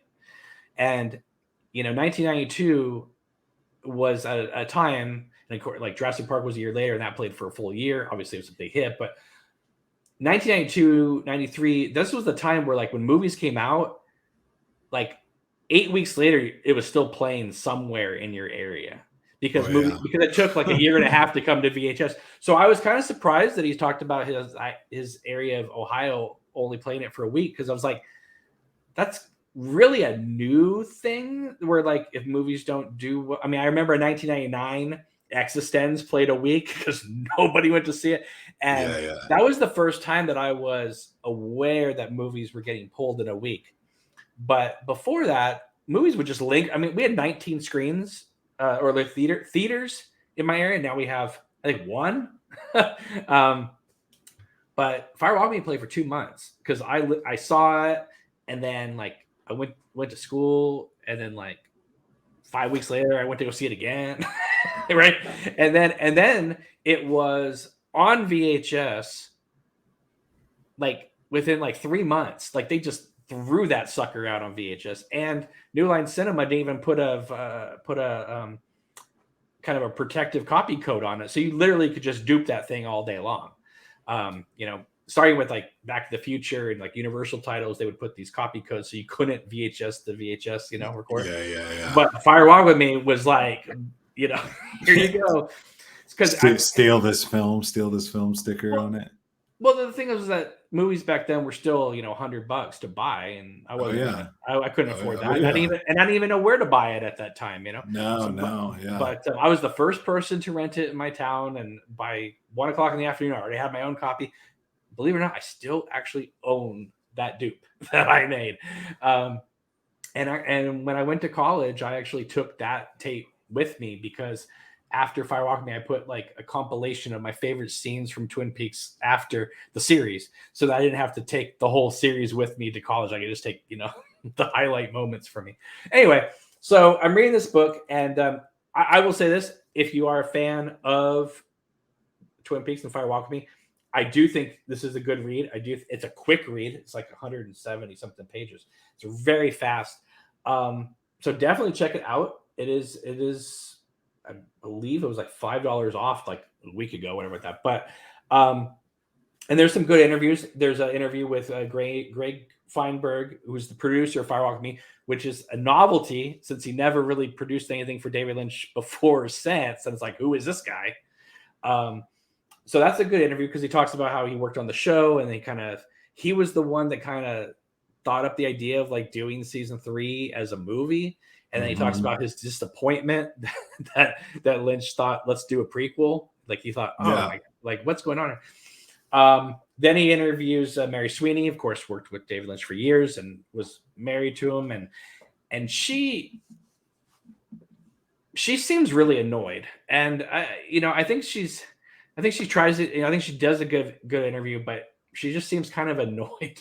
Like, I don't know. She just doesn't seem like she wants to be there when you read it. I mean, I know it's hard to figure out tone, but some of the rebuttals she does to Scott just seems like, it's like she's known for doing Lynch's work, but at the same time, though, like that whole situation seemed like it ended so abruptly and strangely that it's like, does she really want to spend her life talking about this guy's work? And the most interesting thing about that interview, there's a few other things, but one of them is that she wasn't aware that the subtitles were removed in other countries.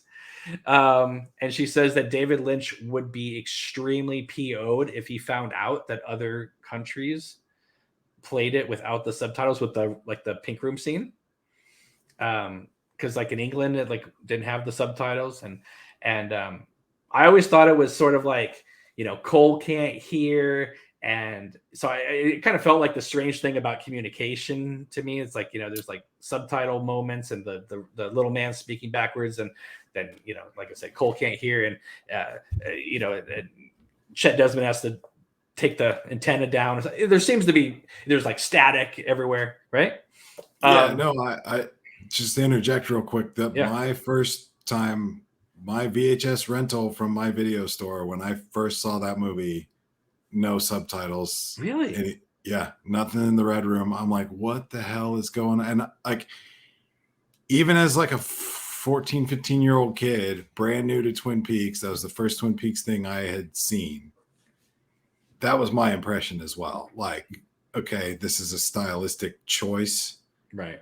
To be off, the voice is off in the background. Because I remember I didn't know Gordon Cole. I didn't know any of these characters. But yeah, the antenna and things being loud and static and electricity and whatever. I'm like, and the idea, like the music just being super present, this heavy, like rocking track. I just assumed that this was a stylistic choice. And it kind of like enhanced the mystery for me. Like, sure.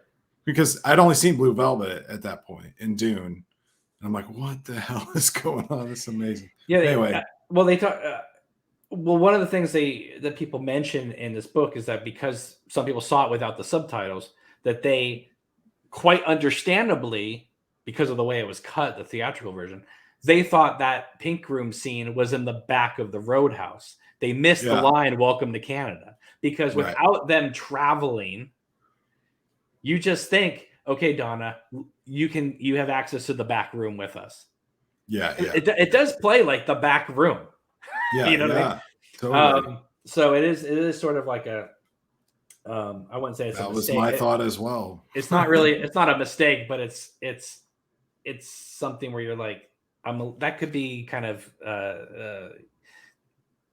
told better. I guess without because to me it's like, if you're gonna do, as I've said before, if you're gonna do Welcome to Canada, then maybe they should have all gone to party at One Eye Jacks. Just saying, as opposed to just some random room we've never seen. Anyway, and then the book concludes with an interview with Cheryl Lee, and she kind of does one of her.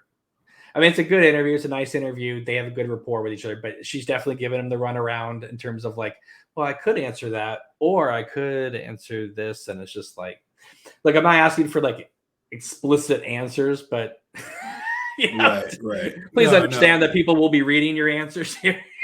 So, yeah. She's got to walk. I've spoken to her a couple times. I've seen her speak. It's like, she's got a tough rope to walk. I don't know. Oh, yeah. She's got to not give away stuff, but she also knows people wants to, what I mean? Right. Oh yeah. She's got to play also. She wants to make the fans happy and tell them stuff that they want to hear, but she's also got to keep the mystery alive, but she's also got to maintain she's got to also understand how like sensitive Laura as a character is to people. So she's got to find this kind of like, good balance to be in. Yeah. Well, another thing that I found really interesting, and again, please, if you're a fan of this stuff, you should definitely read this book. Really cool thing is that they do mention something I've always questioned, which was, Agent Cooper having sex with Laura Palmer, which was instead of Annie in the bed, it was supposed to be Cooper until Kyle said he wasn't going to be a part of the film. Then they changed it, but and Scott rightly says good change because Cooper having sex with Laura, ew. And especially when she's supposed to be in high school. And I don't know, it would have relegated Cooper to being just another guy that took advantage of Laura Palmer, like really weird, bizarre. Yeah. So smart move. I don't even know. Honestly, I kind of question why would you even think of doing that? Like, I understand if you wanted to do it in season 3, if you took out Diane and put Laura and Cooper in the motel room and all that stuff. Now, I get that because if that's where you're thinking the series was going to go, then cool. Just she's in her nightgown in high school, and it's just she's very sexualized as a high school character in Fire Walk with Me with her garter belts and her spread legs on the bed and so on. But this really cool thing happened is Joan Chen was only available a certain amount of time and they did these test shots that Richard Beamer took. I want to show this. Of Joan Chen, they were going to have her floating head in the red room from the doorknob. Yeah. That's cool. That's not in the script. So they did these test shots of it, which they ended up not doing. They go into detail about the pig that Lynch wanted to shoot with. They talk about he was getting black and white pigs. He didn't know which one till he got on the set. And of course Lenny Von Dolan, who plays Harold Smith, he recounted the story of like seeing David Lynch doing sort of a leprechaun jig behind the camera after their scene that he shot with Laura. So there's a lot of good stuff, and if you've not heard these stories before, it's really good. And they go into the soundtrack. They go a little bit into the missing pieces, which I wasn't aware of. That Dugpa, they have his real name here. I think it's Brian something. I want to make sure I give him credit here. Brian Cursor. So I didn't know his real name. I always know him as Dugpa. The guy that I don't know if it was him or someone else that wasn't too keen on me being on the forum. But I didn't know that he actually was the co-producer of the missing pieces. So that's exciting. Congratulations to him. That's fantastic. So that's cool stuff. Jeff Jensen, who of course writes, I believe, Entertainment Weekly, he did the foreword. He talks about how he talks about something I've heard a lot about, which is he says he wasn't a fan of Fire Walk with Me really until The Return came out, and he saw basically how it's the connecting bridge between it. I will say season 3 does make Fire Walk with Me better. Like, I like Fire Walk with Me, but after you see season 3, it's not like you're comparing and contrast. Like, well, season 3 is bad, so Fire Walk with Me is good. It's like, oh, you see where the method of the madness is kind of going, as opposed to just these random things about owl cave rings and that come out of nowhere. And it kind of gives it more urgency, more purpose, and so that's cool. So yeah, so I would say again, check this out if you want to know more. I will say this, and I don't mean this with any disrespect. I want to make sure I say it with any disrespect, just in case there's a problem with the internet here, connection. Is that I do think that the definitive book of Fire Walk with Me has yet to be written, because this is a personal account of one person's journey of enjoying the film over time, seeing it being reappraised. This is not the Hearts of Darkness, Apocalypse Now deep dive into the nuts and bolts of how everything was made. It does touch on a lot of those aspects, but I think that there's, I've seen so many people analyze Fire Walk with Me. There's room for another book, or at least a couple other books to get into this. So I don't mean that with any disrespect. And I think Scott kind of set us up for that anyway by saying this is a personal book. But my main issue is that I feel like I don't know who did the I was going to say proofreading, but the fact checking, I guess.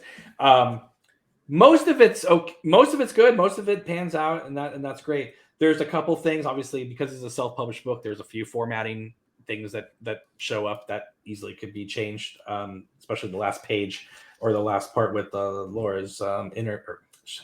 Shirley's interview. There's a formatting issue there that just can be corrected on for future issues. But one thing that I think that needs to be just brought up real quick is Scott writes, if you want to rehash Quentin Tarantino's misguided critique, which I will say that, yes, in retrospect, should Quentin Tarantino have said something so in your face about it? I don't know, but that's who he was back then. I mean, look at David Fincher quotes from 1999. That guy was, him and Paul Thomas Anderson were. I mean, Paul Thomas Anderson said that if I ever meet David Fincher, I'm going to punch him in the face, because he felt like Fight Club made fun of cancer patients, and he had just gone through Magnolia, making this whole thing about cancer and all that. So I mean, some people do kind of just are emotional. They talk, and Quentin Tarantino's critique of it was what a lot of people were saying at the time. So it wasn't like it was a hot take where everybody else praised it as a masterpiece and he was the one that didn't like it.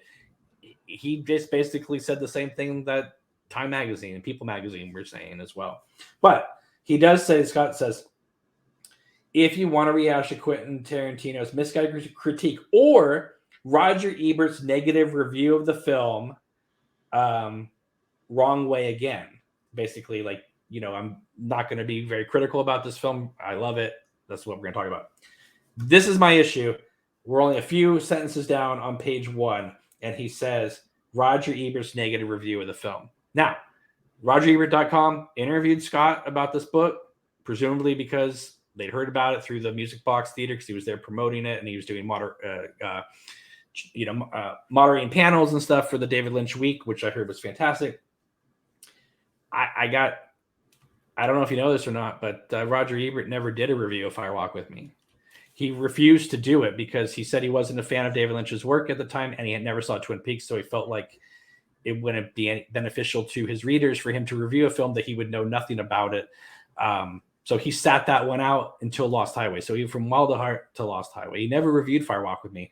Not quite sure if Siskel did, but Roger Ebert, I know for a fact, did not ever review Fire Walk with Me. So to flat out just say Roger Ebert's negative review of the film, I don't know. I really, it's like that. Again, I enjoyed the book and all that, but that is a huge fact-checking error there. And I don't know who was in charge of that, but you might want to make, if you do do another publication of this, you might want to change that to, I don't know, John Simon's review or something, somebody else that for a fact, gave it a harsh review. Because I don't know, to me, that's an easy thing to, all you got to do is look at Roger Ebert, Fire Walk with Me on Google. You'll never find anything. So anyway, I recommend the book. I realize no matter any critique I say, I'm going to get my head bitten off by the people that, the elites of the Twin Peaks fan community. Check it out. But just understand that it is a personal story of one man trying to work his way through the film and enjoying stuff and talking to people. But if you want just like a full on, yes, they do talk to the cinematographer Ron Garcia, which is a great interview. But if you want like a sort of a Brad Dukes reflections type of book having to do a Fire Walk with Me, it's not that. There are chapters where he talks to a lot of his friends that work on Blue Rose or other, and on Ronette's Bridge, the Facebook page or something like that. I don't know. To me, I feel like that's sort of inside baseball because a lot, I know who those people are. You may know who those people are. Joe Schmo on the street has no idea who these people are. And so when you say, I don't know, I don't want to say a name because people will get upset, but there are a lot of just random names that I know from the Twin Peaks fan community, but nobody else knows who they are, but the book plays like you should know who they are because you're supposed to be on these fan pages if you're, you know what I mean? It's no, there's I don't know. So anyway, so what am I saying? Check out the book for yourself. I'm sure you'll enjoy it. If you're a casual fan, if you don't know this stuff, you'll like it. If you're somebody who literally lives, breathes Fire Walk with Me and Twin Peaks, and I'm coming from the perspective as someone who's insane enough to make a 4-hour Annie Blackbird film. Okay. I am going to notice when I's aren't dot and T's aren't crossed. I am going to notice that stuff. Does it make it a bad book? No, but I am going to notice that kind of stuff. So anyway, I know you all hate me, so that's my review. Okay. Cool. I was going to ask you, is it the color one? Did you get the color one? No, I didn't. I'm an a-hole for that. I didn't because I just ordered it off Amazon. So that's fine. I just there are people watching. There's two versions. I don't. The color one might all be gone by this point, but I think there's a few left from what I understand. And honestly, I would say that if you are a collector of Twin Peaks books and merch, and you're going to want this in your library and you want to have this, get the color version. I don't have it. I would say it because even though a lot of these pictures are in color on the internet, at the same time, it's I don't know. To me, it's if you are going to have this in your collection, you got to go all out and just get it. You know what I mean? If you can. It is a quick read. I read it in one night. Okay, that's cool. So it's easily digestible. Yeah, I was gonna say I'm the real a-hole because I have it. I have the color one, and I haven't read it yet. I didn't know we'd be. I kind of came on here at the last minute. I didn't know we'd be talking about it tonight. So I did have Scott on my channel, and he sent me an advance, which was a PDF of the first third or first half of the book. So I read the intro, I read the interview with Feinberg, and I picked random pages out of the rest of it. So I have a healthy skimmed the first, third of it, I would say. But I have it. I have the color one, but I'm reading 4 books right now at the same time. Well, and so I'm it's on the stack of stuff to get to. It's 170 pages or so. It's like I said, easily digestible. It kept my interest. Otherwise, I would have put it down. Oh yeah, the stuff that I read a good chunk of that 77 pages just in I guess I just feel like there are so many people in the Twin Peaks fan community who are never engaged with, never talked with. And no offense, I'm not clowning on anybody, egging on people, but I'm getting really tired of seeing the same people in the books that show up again and again. And I get it. They're your friends. You know, it's an easily available interview to do or get a quote from.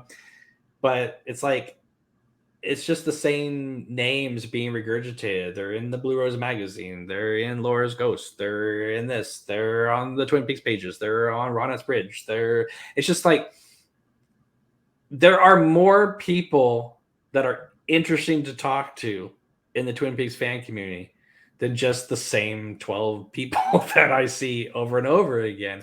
And it's a little bit frustrating just because, and I'm not saying me, I'm not saying like, oh, I wish they would talk to me. I mean, I would be happy to, but I'm not saying me. But, you know, again, I don't mean to bring up this guy's name because he doesn't want any of this kind of stuff, but like, I'm sorry, Fake Colossal needs to be talked to. Like, like you need to be talked to, you know, Joey Pedros needs to be talked to. You know, there's a lot of people, like there's a lot of people that I used to do the show with in 2017. A lot of females I worked with on this show.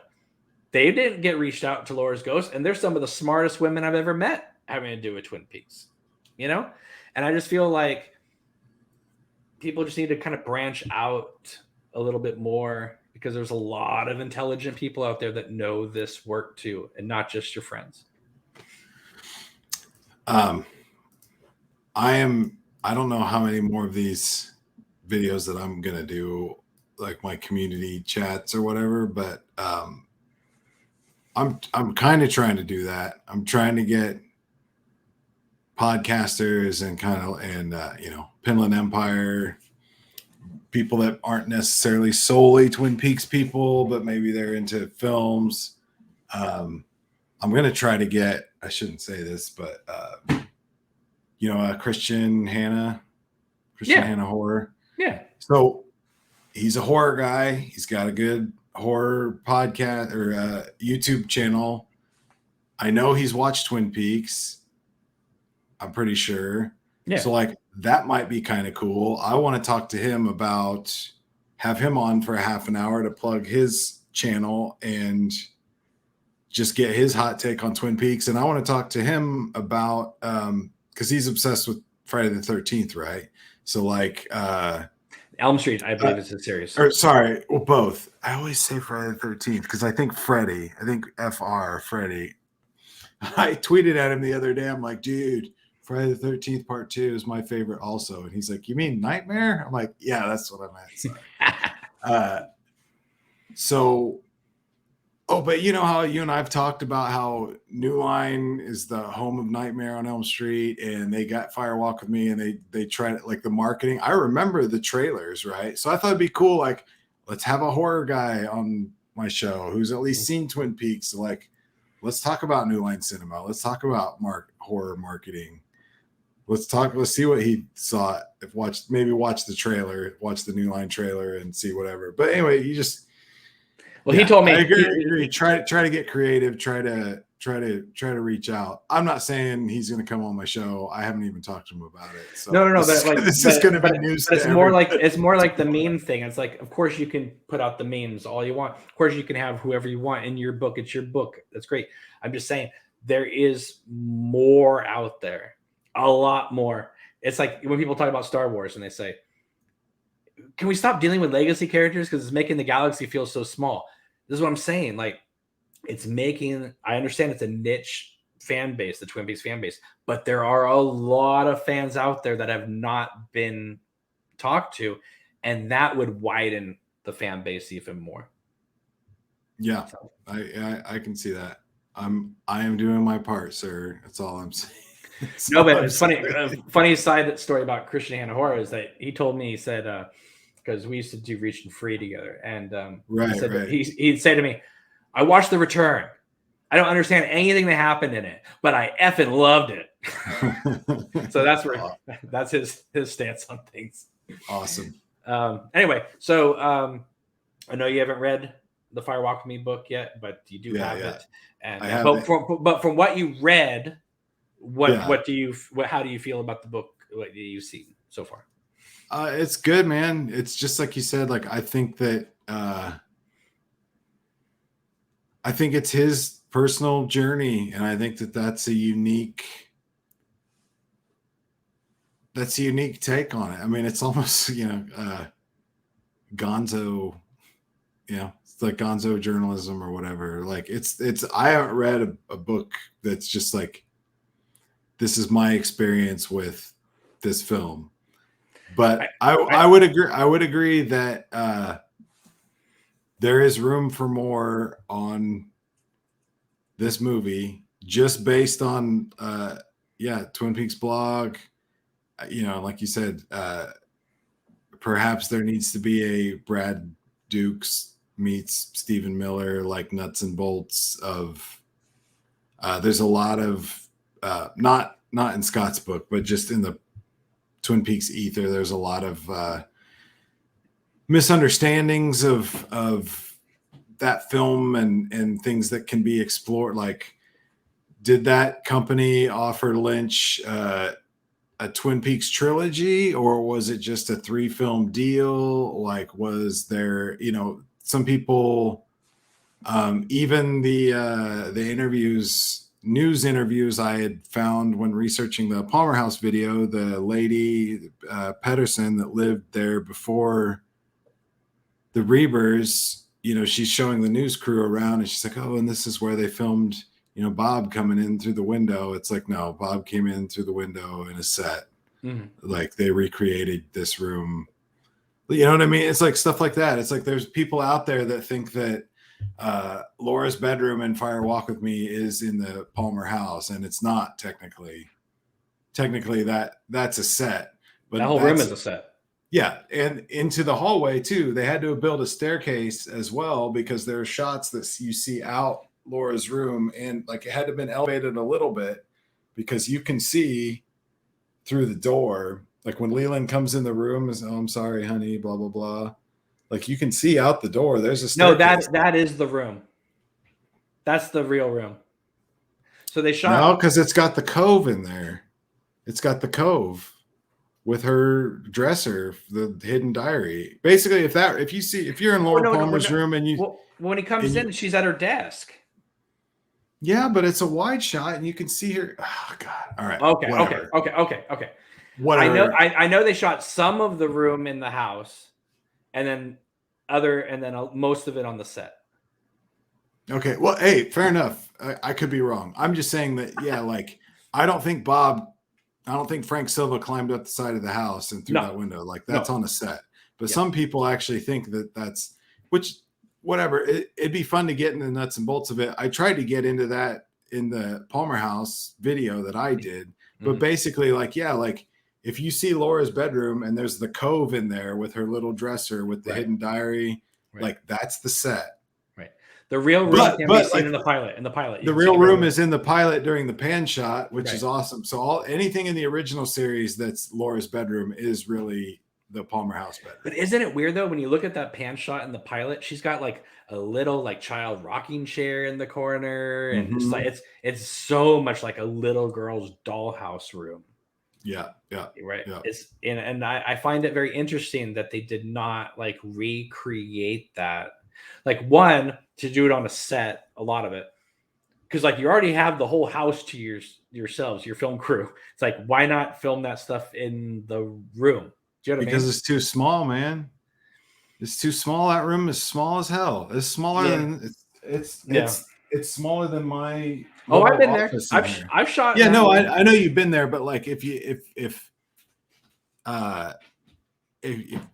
took pictures or you watch my video, if you look at it again, like there is no way, like those shots of Laura on the bed in the lingerie talking on the phone, like those where it gets her like in full frame on the bed, right? The being able to move in there with Bob behind the thing, like it's too small. And again, the original script, like we're gonna have to get a pig in here, and we're gonna have to build this rig. They brought in a white horse, a window, and the horse. Like shit, we're gonna have to. Like of course, like that would have been my first thing. Was like, that room is too small. Well, the thing that got me the first time, and I remember when I met Mary, I said, she invited me in. I was like, okay, before I even talk to you about anything, there's one thing I have to see, and that is the staircase, and not so much the staircase with the fan, But what always weirded me out was in Fire Walk with Me, after Laura discovers the ripped pages, she runs out of her room, down the stairs, and then makes a hard right down the other flight of the stairs, right? Yeah. But in the show, it's one giant flight of stairs. And I'm like, did they add an addition?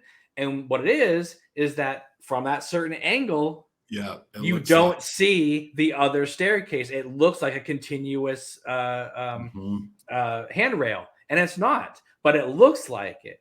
But so the way that, so if you shoot it from, you know how it is, but if you shoot it from, you know, sort of the back area, kitchen area up, you get that angle. But if you shoot it from the, because it goes up like 5 steps and then there's a mid section. If you shoot from the mid section, that's where Laura makes the hard right. Yeah. But because you've never seen that angle before in the series proper, it just threw me. I'm like, did they change the staircase like in between the show? Because like I remember people saying to me, like, is that even the same house? Yeah. Right. I felt the same when I walked in there, because when you walk in there, you're like, oh well, this is the staircase. Like, oh no, and then she's like, oh, you got to come around the back side and look up the back way, and you're like, okay, and then you look and you're like, this, like the double layer thing, right? Like the second level or whatever, and you're just like, and then I ended up like laying down.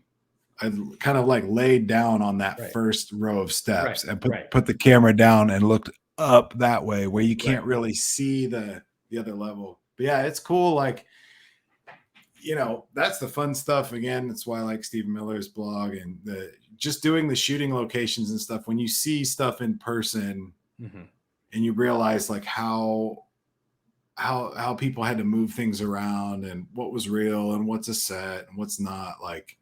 Well, like for instance, the living room in the movie is the real living room, and Donna comes in the front door, and she comes in from the back of the room. Yeah. But in the series, that front door is on the other side of the living room, right? Which is why I always thought that Monroe House was the backyard. Yeah. Because Cooper, when Cooper and Sheriff Truman come in to tell Leland and Maddie about Leland's going to get arrested. In the series, they're coming in the front door, but in reality, they're coming in the back door. Yeah.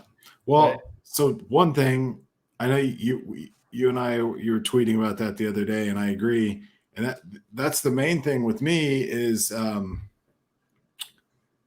like I said, I saw Fire Walk with Me first. So my first Palmer house is the one in that movie. Well, then I started watching the series. So then, like, instantly, I'm like, oh, this must be the backyard because it's got the big lawn and it kind of looks like it, but you kind of like whatever. That front door looks like a backyard door. Yeah. Oh, totally. So, and then for people that don't know, the pilot is the living room and all that. The pilot in Fire Walk with Me is the real living room and the family room and all that. But in the series, it's almost like everything after the pilot, it's kind of like the Palmer house is whatever that needs to be at that moment. Because you remember when Maddie comes down the stairs and Leland's in the dark, like it's kind of set up differently. And then when Maddie ends up getting killed, when they start having more scenes in the Palmer house leading up to that, it's like the Double R Diner. It's like, oh, the living room is like 45 feet long, and they have and they have like the Japanese like when they do like the whole the door, no, the room divider, the Louis Armstrong in episode 14, and like. Or like Leland comes around the corner and he first exposes his white hair. They have like the Japanese doors and stuff like that. Yeah. The room divider, I call it a room divider, but it's what women change behind. Right. It used to be in the olden days or whatever. Right. Yeah. One other thing really cool, Mary Sweeney talks about in the book that, I mean, I knew that she was Dwayne Dunham's assistant. That's how she got involved with Lynch. But the first thing she cut on her own was episode 14. Of Twin Peaks. So I thought that Fire Walk with Me was her first thing, but Lynch saw what she did in 14 and was like, let's go in this direction. Because I always wonder, is like, why the heck would he throw Dwayne Dunham like out the door. And I think, I could be wrong, but I think this is when Dwayne Dunham started directing like The Incredible Journey. So he probably was like, hey, let me hand you over to my assistant who you've known, who worked before. And, you know, I think it was a nice, like, kind of like, I'm not available, but I know this person can do it well. So, because I was always like, they worked extremely well together. It ended up working very, very closely, and very well together. Exactly. But just my final thought was just like that you what you were saying about there's still a book to be written. I would like to see, you know, like really get in the weeds. Like, let's pretend that Lynch doesn't do anything else and they don't recut the film and they don't whatever, but like really break down the different versions of the scripts, really break down what actually was shot. Let's talk about the Angels. Let's talk about when that got introduced. Let's get some new interviews with Bob Engels. Let's get some new interviews with Frost again, just kind of final on the record. I'm sure he's already said it a million times, like final on the record, like why he wasn't involved, what he ended up doing instead. Let's talk about the pigs. Let's talk about the fetuses. Let's talk about the jumping man. Let's talk about let's get Kyle MacLachlan doing a tell-all interview. Like, I know he's gone into it, but I mean, I really want a good one. I want Bob Shea, before he perishes, the head of New Line, to talk about how he acquired it, what their hopes for. Did they really want to hype this up as an artistic kind of Elm Street movie? There are a number of people that need to be talked to seriously before they get too old. They don't remember a single thing. Like, one thing I distinctly remember, and the book doesn't get into it, is that when it came out on video, there was talk that Lynch was going to put out the full version of it on video in February of that year. As soon as I got into Twin Peaks, this was 2 years later, so 94, 95. Mm-hmm. But watch Fire Walk with Me for the first time and then started watching the series. Like, you'd meet people, dude working at the video store, random guy, you know, that you meet. Like, this is all pre-internet. But that's the thing. It's like the rumors were already there. Like, oh, did you see Fire Walk with Me? Yeah, actually, I watched it first, and then I watched the show. Oh, did you know that there's like... Mm-hmm. It was like the Apocalypse Now working cut. You know, this is like a 5-hour-long movie, right? Yep. You know, it's like all this stuff is on the cutting room floor, and he had to cut all this stuff out. So, like, yeah, for 20 years, 25 for you, but 20 years for me, it was like, okay. I mean, that's why The Missing Pieces is such a big deal. Like, I mean, if you're getting into Twin Peaks now, you're just like, okay, some deleted scenes, like, oh, that's kind of cool. It's like, no, man, this is the shit we've been waiting for like my whole life. Even when People Magazine talked about the movie coming out, and it was like it already premiered at Cannes, but I think it had like, I think it was like Joan Chen or something like that. She was like, or I don't know, it was somebody on a swing, and they were talking about the movie, and it says, oh, but if you're coming to see this movie to see Joan Chen, Piper Laurie, Richard Beamer, you better just not go because they're not in it. They all got cut. Jack Nance got cut out. I'm sitting there reading this thing, People Magazine going, Jack Nance got cut out. Like, and that was one thing they talk about too. It's like, you know, Scott brings up like to Mary Sweeney, like, do you have to, you know, was it really hard cutting out these people? And she's like, you know, well, David understood, but I guess understandably so, David was like, you know, freaking out because his entire film was being just completely not cut in half, but cut into like a third. I mean, he understood, obviously, you know, because of the time frame or the theatrical window, you know, time that he was being talked about. But he was saying, well, this is all going to go into, you know, the video version, or this is, or I mean, that's what I remember hearing. But then I guess in the book it talks about how he said, well, you know, can we just release like a intermission 3.5 4 hour version? And New Line was like, no, we're not going to do that. So apparently it was just the mandate was just cut everything but Laura. And I would say this, if that was the mandate, do you then just why not just cut out the whole Teresa Banks, Philip Jeffries section and just make it all Laura? So you can put in most of the Laura stuff, like the Jacoby thing and things like that. I mean, I know they wanted to do the 2 stories, but did we need it? Did we need the Teresa Banks part at the front for the theatrical cut? I don't know.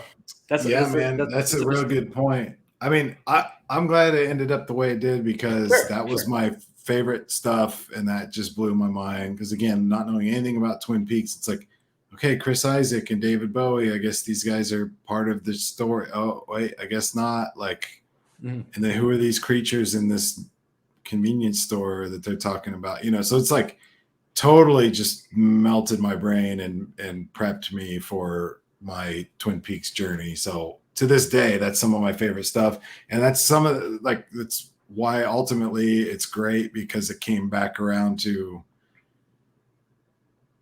Jeffries, and that convenience store meeting is all the lore and mythology of the lodge beings and Garmin Bosia and all that stuff. And then Jeffries ends up being this big thing, and coming back to Firewalk with Me ends up being a big thing. So like, I'm not saying they shouldn't have done it.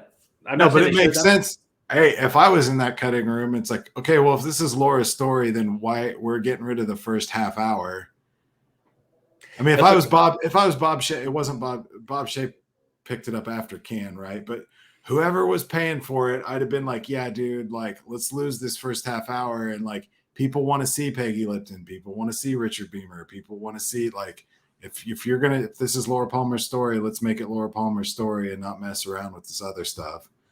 Like, I'm not saying that what they did was the wrong way. I'm saying I understand, like, Coppola cut out the whole first half hour of The Outsiders. When you watch the new version of The Outsiders, you're like, well, there's like 25 minutes before the movie even starts in the theatrical cut.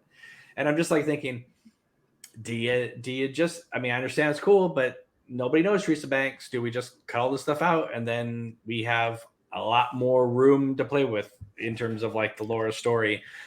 Because honestly, you kind of need Laura hiding in the bushes at the end and Leland coming home and walking up those steps. You kind of need it. Yeah, that scene is amazing. Right. But how much did you pay for Chris Isaac and Kiefer Sutherland and David Bowie in the Philadelphia office? How much money did you spend on all the convenience store stuff? How much money did you spend on all that? And creatively, I think it's the most interesting stuff. So I think he just did the best that, maybe they could. But anyway, I think there's another book that could be written, or a documentary that could be made about it.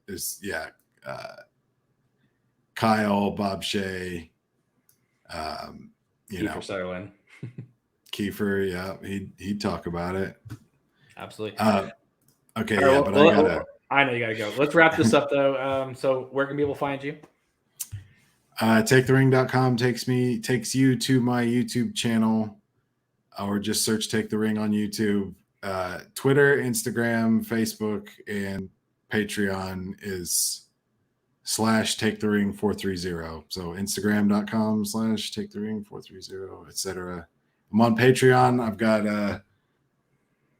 I do a kind of semi-monthly video podcast. I've got some exclusive videos, and I'm doing a poster giveaway every month. So all access to all my extra content for $1 a month or more if you want. But $1 a month gets you access to all my extra stuff and one-on-one chats and poster drawings every month. And so we're having a good time on Patreon, and it's only $1. Yeah, I haven't won a poster yet, so I keep hoping maybe one day I will.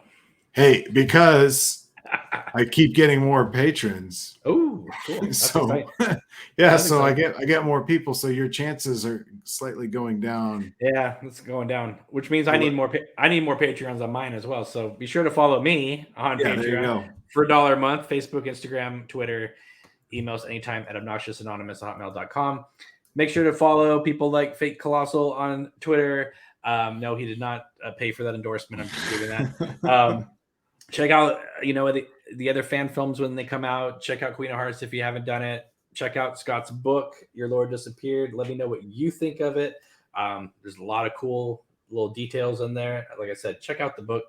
And yeah, so thank you, Jeremiah. I appreciate it. And all right, guys, we will see you soon. Thank you so much for watching. Give this video a thumbs up. Subscribe to both our YouTube channels. We will see you soon. Take it easy. Have a wonderful night. Take care.